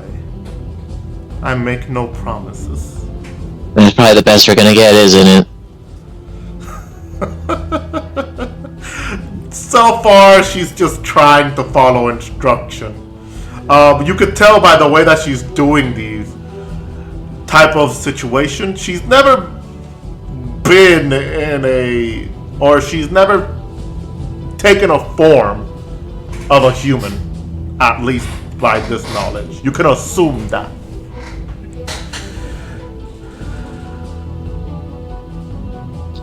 Alright, so... Once we get those knights, are we agreed on the plan of going in, taking out the brainwashing amulets, and then freeing all the remaining prisoners to stop the demon summoning? Yeah, sounds like a good plan. Assuming typing. Yeah, main thing, Rudy, is... You've got to make sure to destroy the diamond at the center of the amulet. That'll undo the brainwashing. What if I just take off the amulet? Nah, that doesn't work. You gotta destroy the actual diamond. Thankfully, I would not eat the diamond. Then you'll get brainwashed from the inside out. Just punch it really hard. Without hurting the person. Asumi adds, interrupting a bit and going, we could just take it off, drop it, and smash it with our foot, or we could just remove it without harming the individual. But at the end of the day, we have to destroy it. If Yeah. that's the case. Smash diamond. I will do that. I know you all love visual thinking and like all gonna be happy in the end, but if they're like 20, I don't think we can rely on smashing amulet. I mean, theoretically, yeah, but that's why we're gonna have all the white knights. When there are 20 of them, we gonna rely on breaking ribs. Nah, I mean, basically just smash it while they're wearing it and you should be good. I mean, just punch the diamond really hard. No. Yes, in middle of combat, while both arrows fly around and you dodge like 2 swords at a time, make sure to aim for little thing on chest. Got it. You're mocking me, aren't you? No, I would never, child. Yeah, he's making fun of me. He is definitely not making fun of you. Don't try to gaslight me, Rudy. Asumi just coughs a bit, looking to the side, pretending like he's trying not to smile. Go ahead and laugh, Asumi. I'm sure this is quite humorous for you. He's typing a response, I assume. I whisper to Kazrik. Ich denke, Timble is doof. He responds with, "What? I'm not laughing. I'm just checking the citizens there." Yes, it.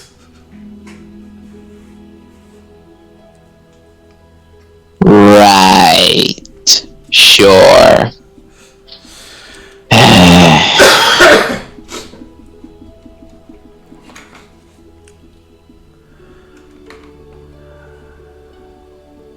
So, what do you guys do now? You have I guess- about, let's see, with everything that went on, an hour or so has passed. So you have a good while before hearing anything from Sir Amic. So what is it that you guys would like to try to do now? I mean, nothing really comes to mind. Mostly just maybe taking a rest. Like, maybe a short rest, if anything, but I don't think anyone's really expended any resources to gain anything from that, so, I guess we just chillin'. Yeah, just chill then. Yeah, you could take Is a the- moment to chill then. Is Perhaps the demon girl staying with us? you're asking the little girl? In general, I don't know. Is she following us? Is she gonna be I staying don't with think us? we have a choice in this matter. Okay, then I'd like to offer her to try different berry juices while we wait.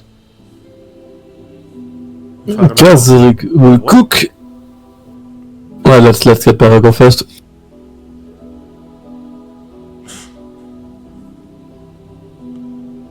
Yeah, I'd offer, the little demon girl to try all the different berry juice flavors. She looks at them and she just burns them in the tip of her fingers. They didn't need cooked. They You're burn- just supposed to drink them cold.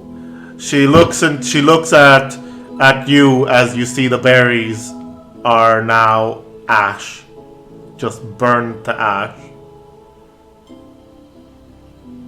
Kazrik will laugh. Ah, ha ha ha ha.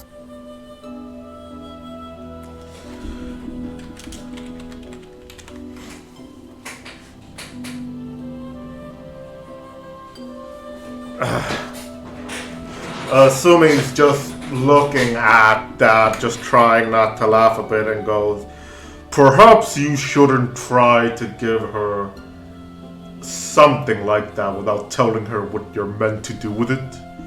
The last thing we need is giving her a cat and she kills it."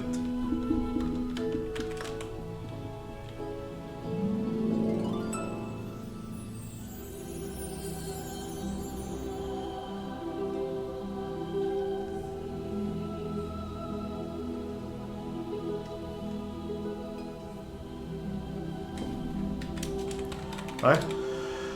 So, you guys say you want to relax, correct? During the relaxing, Keswick will prepare his treats, and he will also make sure that he has applied the correct oils for hammer so brain does not stick on it. Just in case, of course. Sorry, what was the question?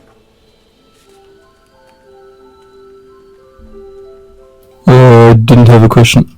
Oh, I was just saying what my guys going to do in the meantime. Something I thought you did. Don't worry then. Alright. Let's see what I can have you guys do for a moment. Alright, so you guys go on ahead and you're walking to the rising sun. It's a large pub with several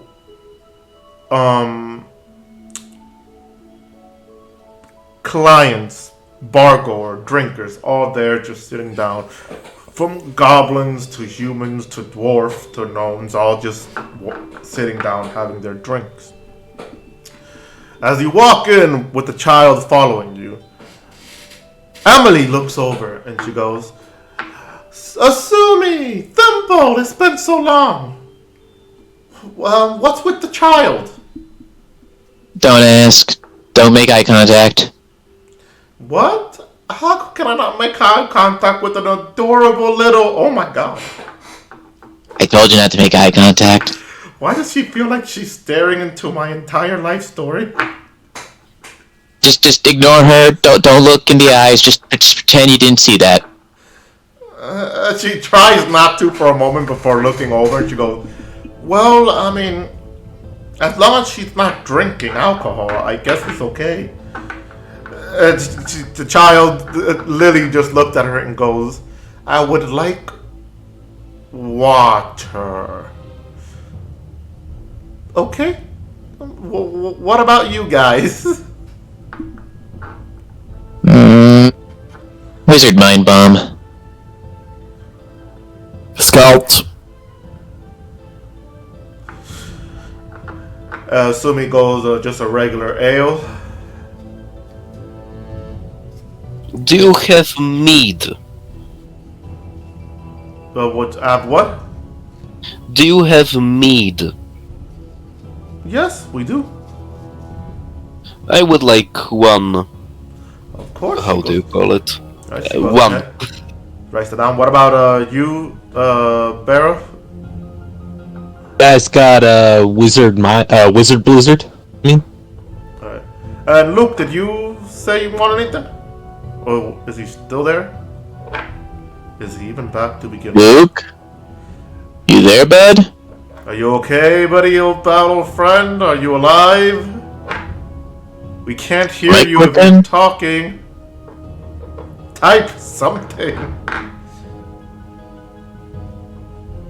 Alright, I'm gonna assume a real life emergency got the best of them. So, that's fine. It's okay. So, Emily goes on ahead and she gets your drinks and she gives it each one of you with the child who you guys look to see how she would do this. The child ate the water. I'm sorry, could you say that How again? do you She mean ate? the water? Like she just stuck the whole glass in her mouth? Did Yep. you just sweet? Yep, just the whole glass in her mouth and just water dripping down, no blood, no nothing. Refreshing. Asumi said he just stares in disbelief. That was about half right.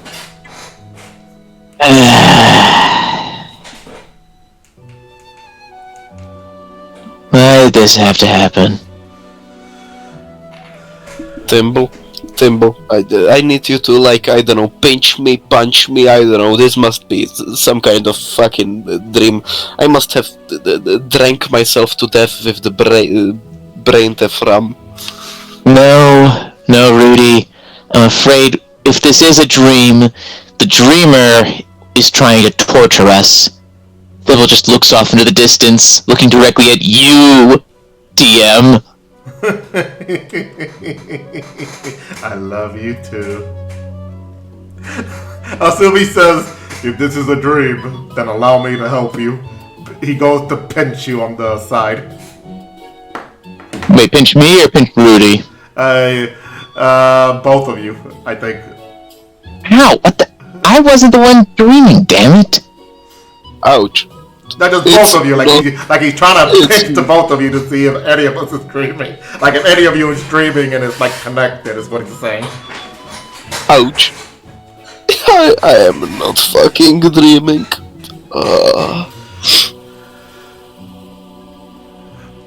Asumi says, well, I suppose we're not in a connected dream either. Fuck.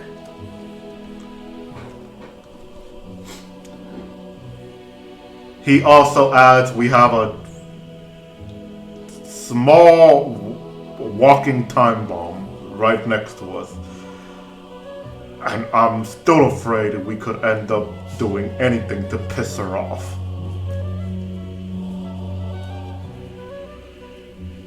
That's why we don't try to piss her off. We try to find out the things she likes and we stick to that.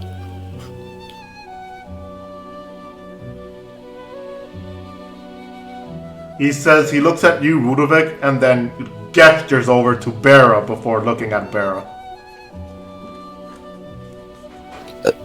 I go closer to Usumi and whisper, should I get rid of her?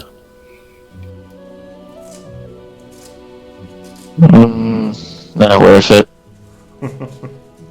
Asumi just stays quiet and drinks his ale.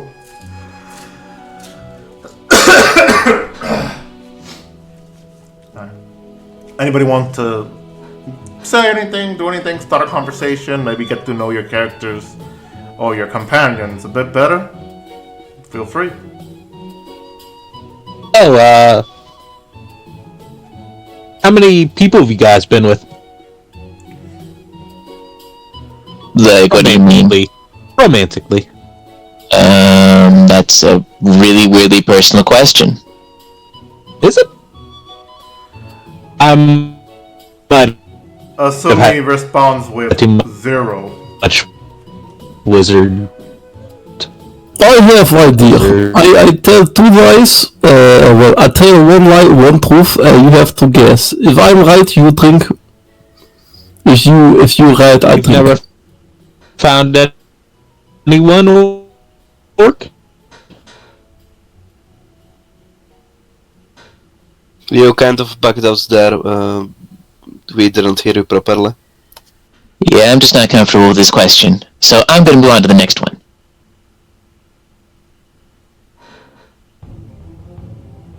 Well, Fumble, what is next?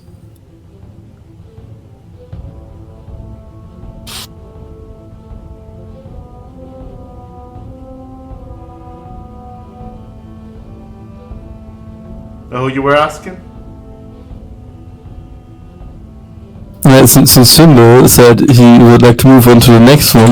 Kazak asked him what is the next question. That's a good question. The next question is, what's the next question?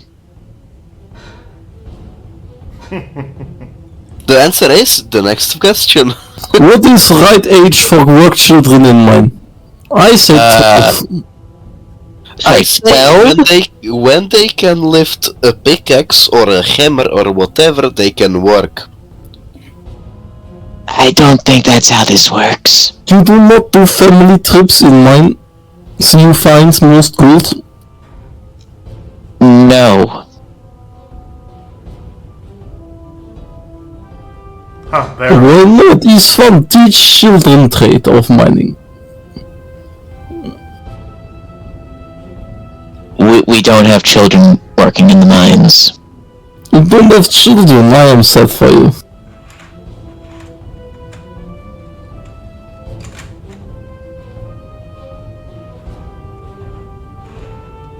Bera disconnected. Probably connection issue. Yeah, that probably explains a bit. Yeah. Yeah, that makes perfect sense. Not an issue, though. Not an issue.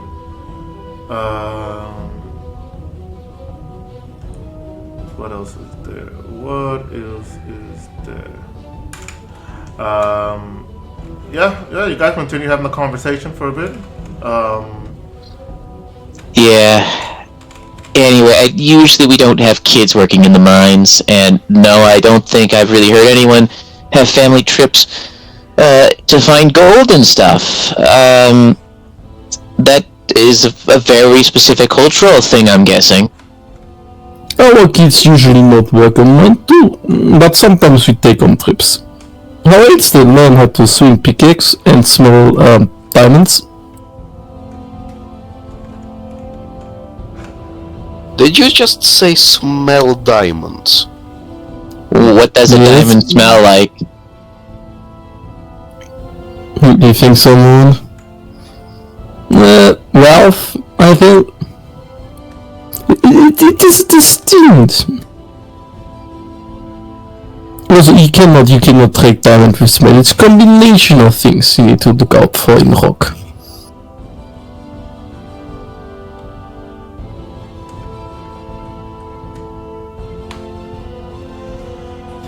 Assuming says, well, I would assume if we ever did have children in the mine, it would most likely be young adventurers. From as far as I can tell, a lot of younglings decides to become adventurers and start working the mine with some instructor teaching them how to properly get coal or other materials required. So we don't actually have young workers like that.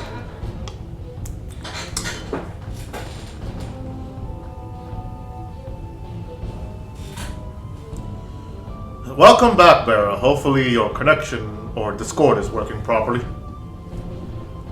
Yeah, I don't know what's going on. It seems to work on my phone, but it's messing up on my laptop. Your laptop. It sounds like a laptop problem. Would never. Just got this thing too.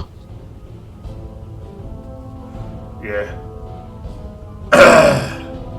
Let's see. But yeah, they were talking about it. You guys are still having a conversation. They were talking about children's working in mines, I guess. Yes, you goddamn have to agree with me, right? Like 12-year-old is good to take children with on work in mine trip, so they learn trade. Yes.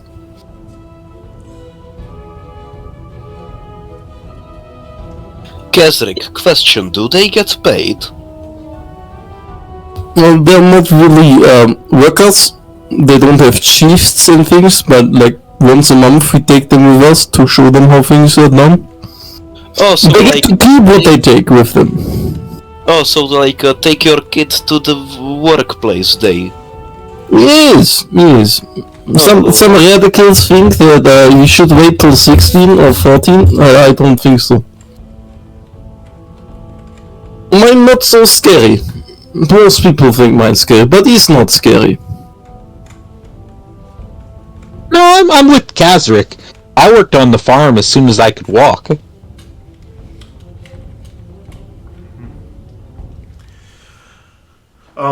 Assuming he states, well, I could imagine that a lot of kids would be scared of different things, especially when it comes to working underground. But you'd be surprised on how many of them manage to find bravery.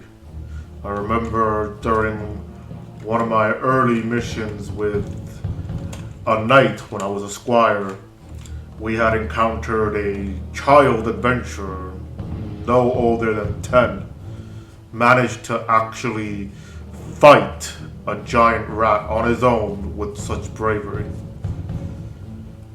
Usually it's motivation. Sounds more like survival instinct. Or hunger.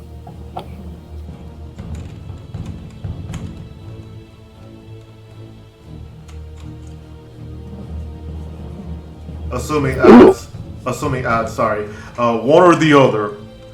In the end, children are capable of a lot, and over time, they can be capable of peak performance. I believe that's what my old mentor told me.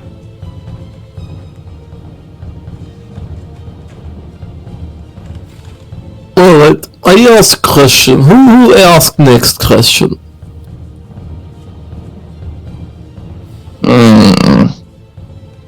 Vera, why do you keep scamming people?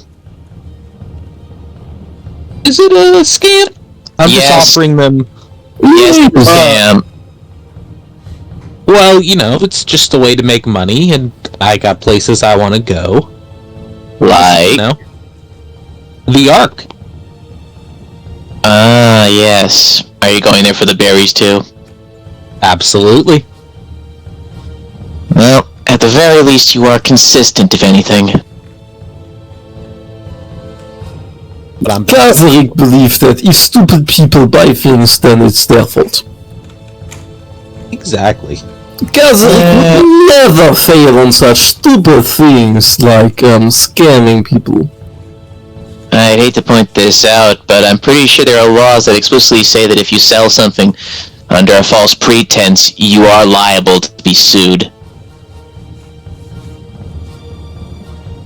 There It's is more one of a problem with that, suggestion. and if you say it might, then fuck you, basically.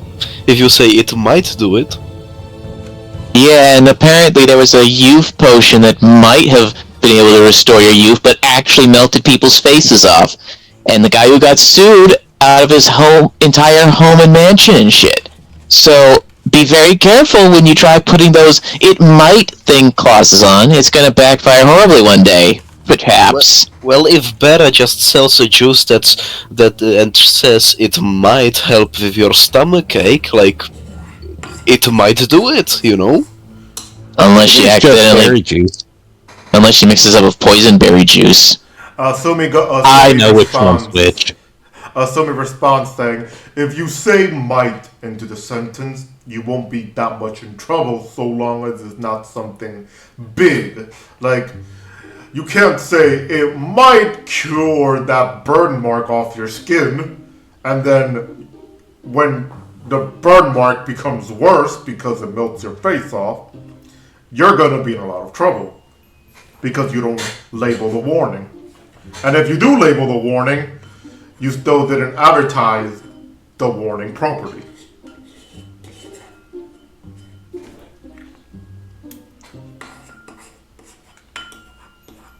That makes sense, actually. Kazaric don't understand. Why all this shit? Why not just let dumb people be dumb and take consequences and make them learn from mistakes? Of course, there's difference in between scamming and harming people actively, but at the end, if you lose your money on dumb shit, you might learn not to spend money on dumb shit. Don't know why Kingdom has to protect stupid people from learning and becoming smarter. Because, simply put, if you don't, have consequences for being a horrible person, they usually just keep going. And eventually No. As far as I'm concerned, if you try to scam many people, people will remember you scamming and not help you. not if they're all dead. In this case, that was definitely harm intended and falls under hurting people, which is different from scamming people. Yeah, but scamming people hurts people in other ways. If somebody isn't financially solvent, this scam, which may have preyed upon their, situation, was inherently malicious in some way and was causing harm to them by preventing them from actually, getting help. They only Most people too stupid to get Awesome. help. 5 gold. Is this D&D or real life? Probably both.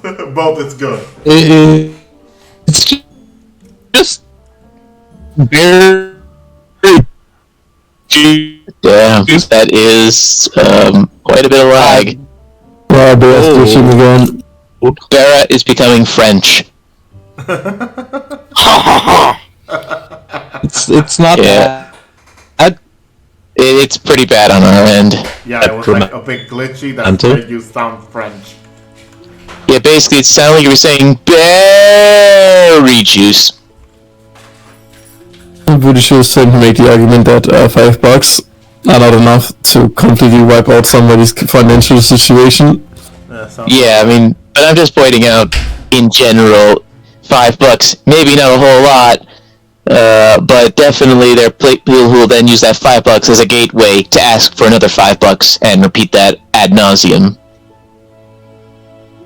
I mean, just look at televangelists in that regard. To be honest, if you buy a product for $5 and then just try the next one without testing the first product, you're stupid.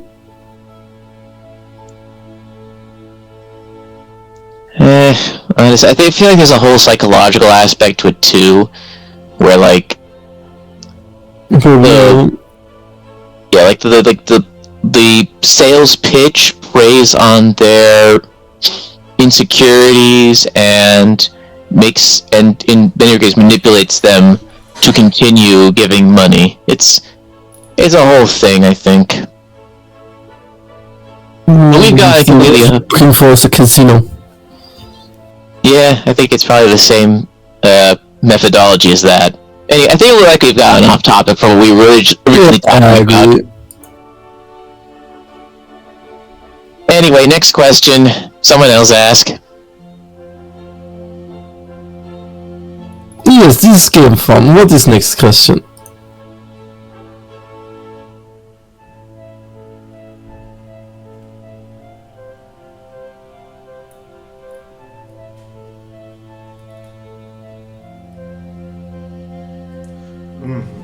It's trying to type and guess, I guess.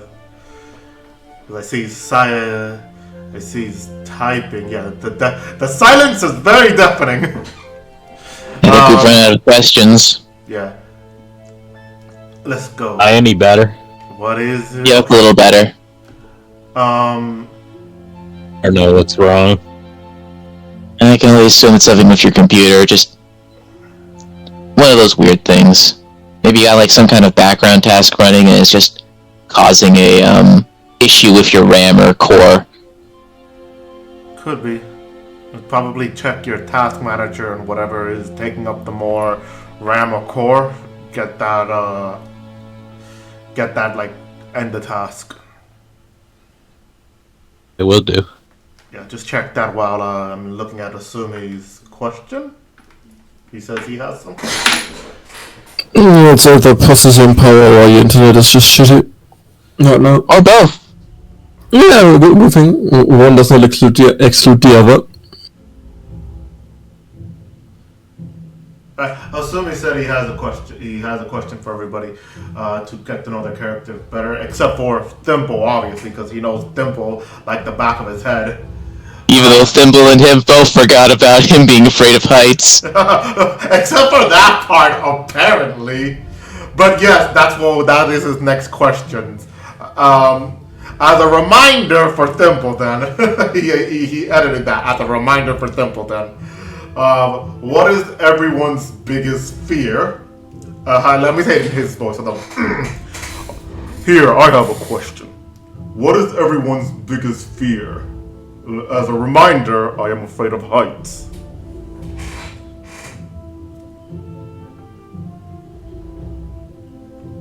Thimble gets a lot more serious and scowls a bit. I ain't saying. Asumi wants to know if he recalls anything, and if you're lying. Well, first of all, him not saying anything isn't really a lie. But Asumi probably remembers that Thimble has trust issues, which might give a hint at what potentially could be behind it.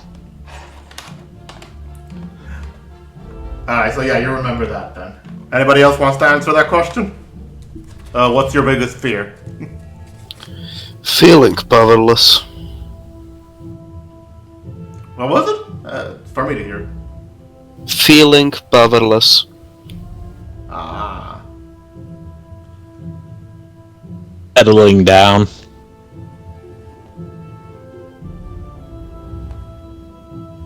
Do you know there is creature? It looks like rock, like first. What? Do you know the little spike things in cave? Stalagmites? Yes, stalagmites. There is creature who look like that, and they just drop out of sky. On head. Very scary. Killed uncle. I heard. Are you sure that's a creature, not like a troll hitting like a stalagmite with a big rock? No, this creature is I think crab thing. Tastes like crab. I have killed few, but hard to spot if not look for. Oh, that sounds kind of like a rock crab. They look like big boulders usually when they're on like the beach or something. Maybe it's like a cousin. Asumi goes, I've never heard of those creatures before. Well, I've never encountered one, but I guess I've never seen one up close either. Probably a different path of evolution from the rock crabs.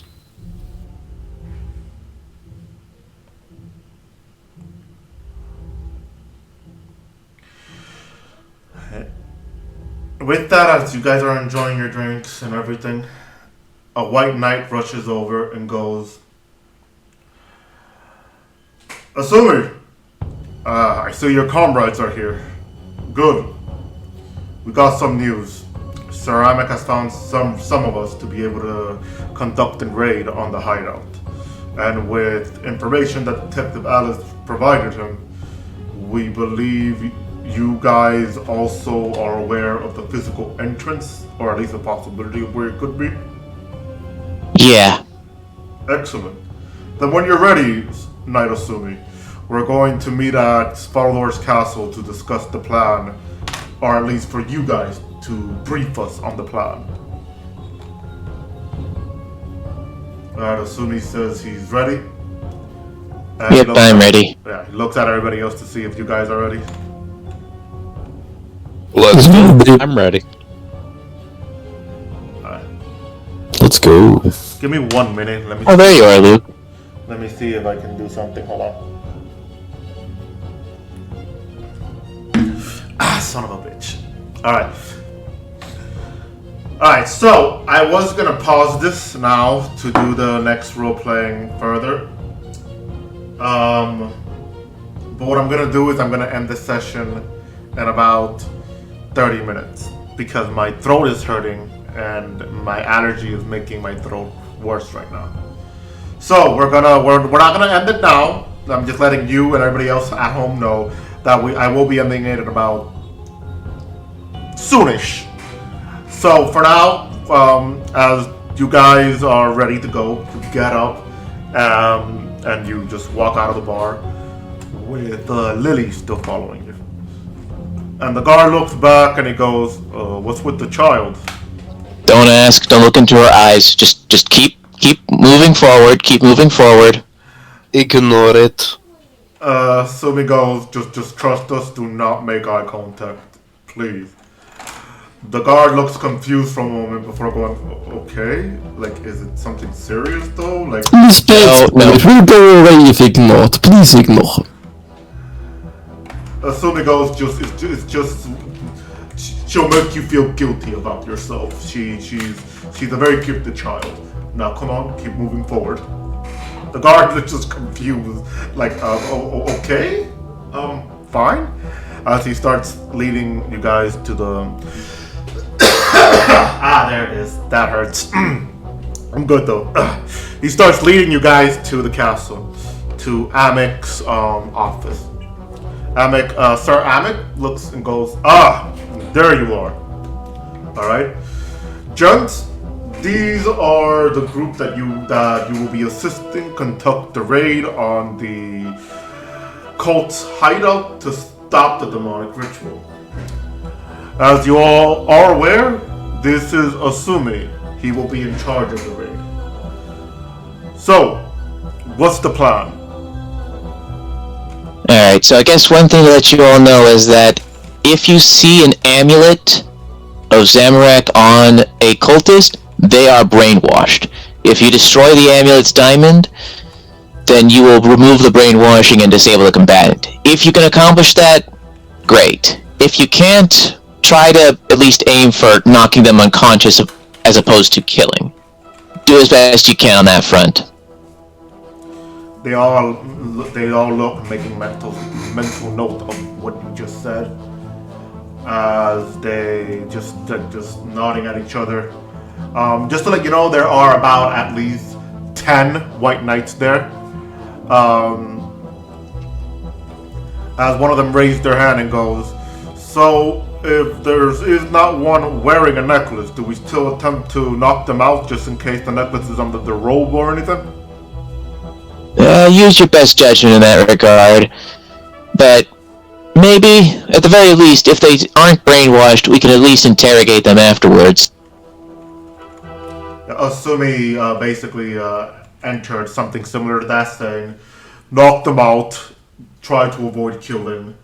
They might have a neck amulet, check them when they're knocked out. If not, we take prisoners to be able to, as Thimble said, interrogate and probably imprison."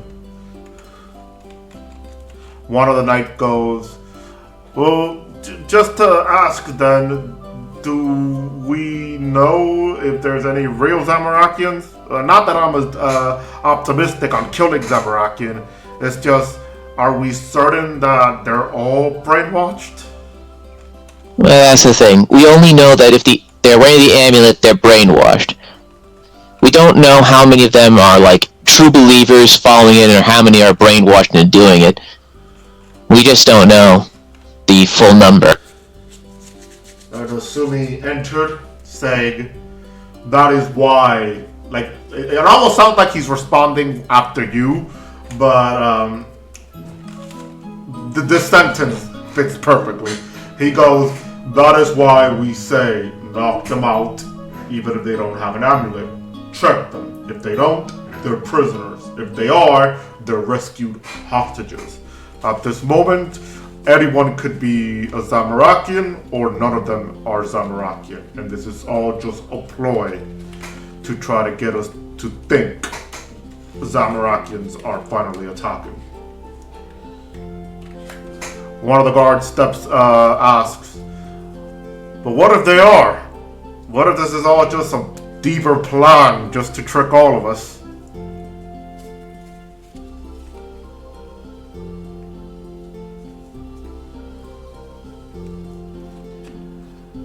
If this were a plan to trick us into... sorry, could you say that again? What are they trying to trick us into? Into lowering our guard against Zamorakians? Yeah, he said, but what if this is all a Zamorakian ploy to make us think that it's not them? If they didn't think it was not them, why go to the trouble of making them dress like Zamorakians?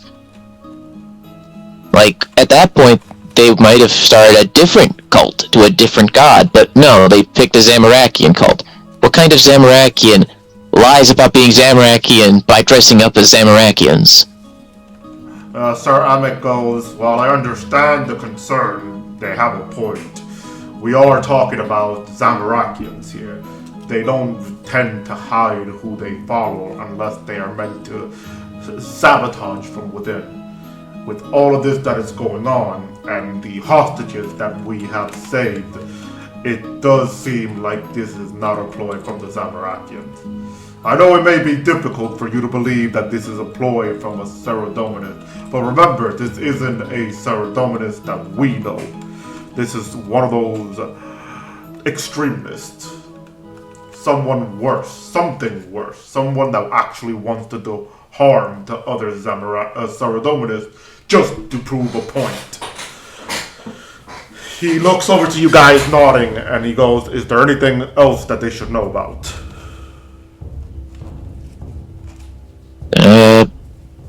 mostly just to keep an eye out for more of the prisoners. There are still some people who are like locked up and not brainwashed, who are going to be sacrificed for this demon summoning ritual. If you can find them and get them out, that would be best. Sir Amek goes, we should make note that you guys are going to most likely be ahead of these knights. But if you knights do end up finding them while they're moving forward to stop the ritual, save as many as you can. Save as much as you can, but as many as you can. Stick to the plan and stay together, and we should probably have almost no casualties. Almost. As he says, as he nods towards you guys and goes, anything else for them to know? Assuming he's typing.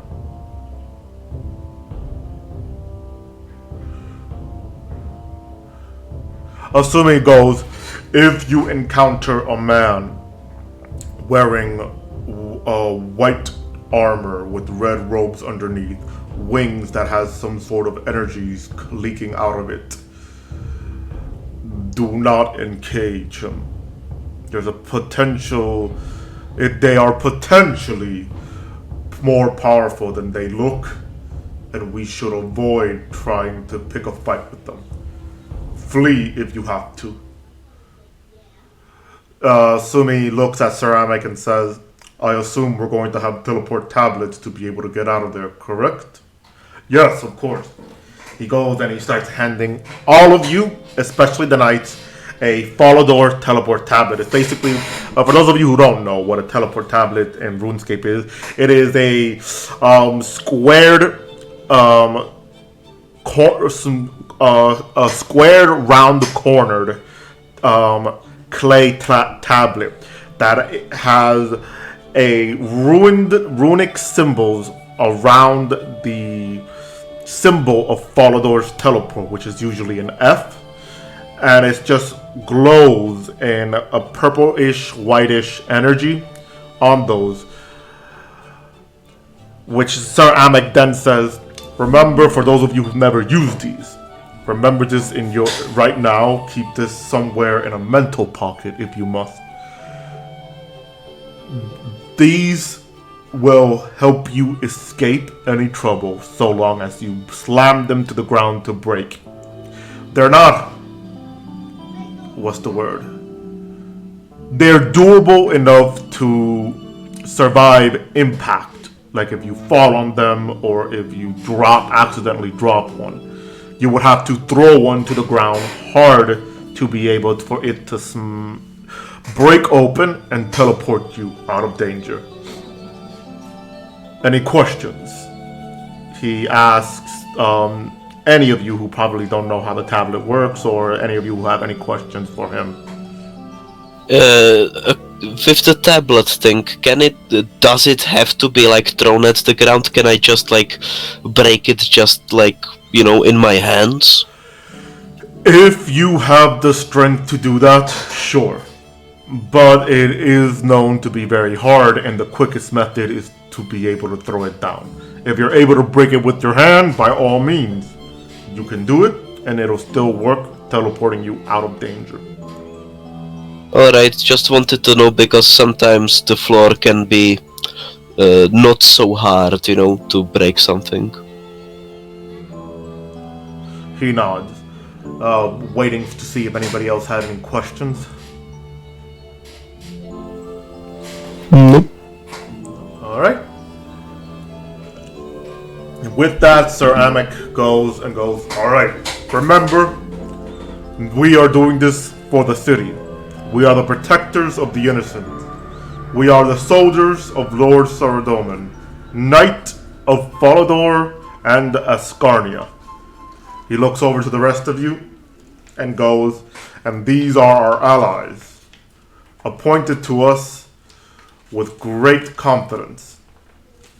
Assuming you have great friends with you now. You are all dismissed. Lead them to victory, assuming nods. Sir Amik looks at the little girl, and he just tilts his head confused. I look at him and mouth, don't worry. Like, just don't, I don't say it, but with my mouth I make the movement saying... Yeah, like that, I got you, yeah. Like, you try to make the motion of don't worry about it. I got you, yeah. He looks at you and he goes, okay. That's it. As you guys start leading the group out of the castle and eventually out of the city, we're going to end the session here because my throat is hurting a lot now and I want to give it a break. But thank you guys for participating in the session. I know some of you are a little too busy right now, like Luke, which is understandable. Zelda couldn't make it. For those of you probably wondering where Zelda is, she had a party to go to, so she couldn't miss it. And I know we had like a week of, like almost 3 weeks of pause, which should feel like we've had 5 sessions instead of 8. For that, I do apologize, but you can only blame whoever crashed into my power pole that made my internet die last week. But yeah, thank you everybody so much for attending. For those of you at home who are attending and watching, and for my players for being part of this. I will see you guys next week, and it might end up being somewhat of a combat session, depending on how it goes. So be prepared. Goodbye.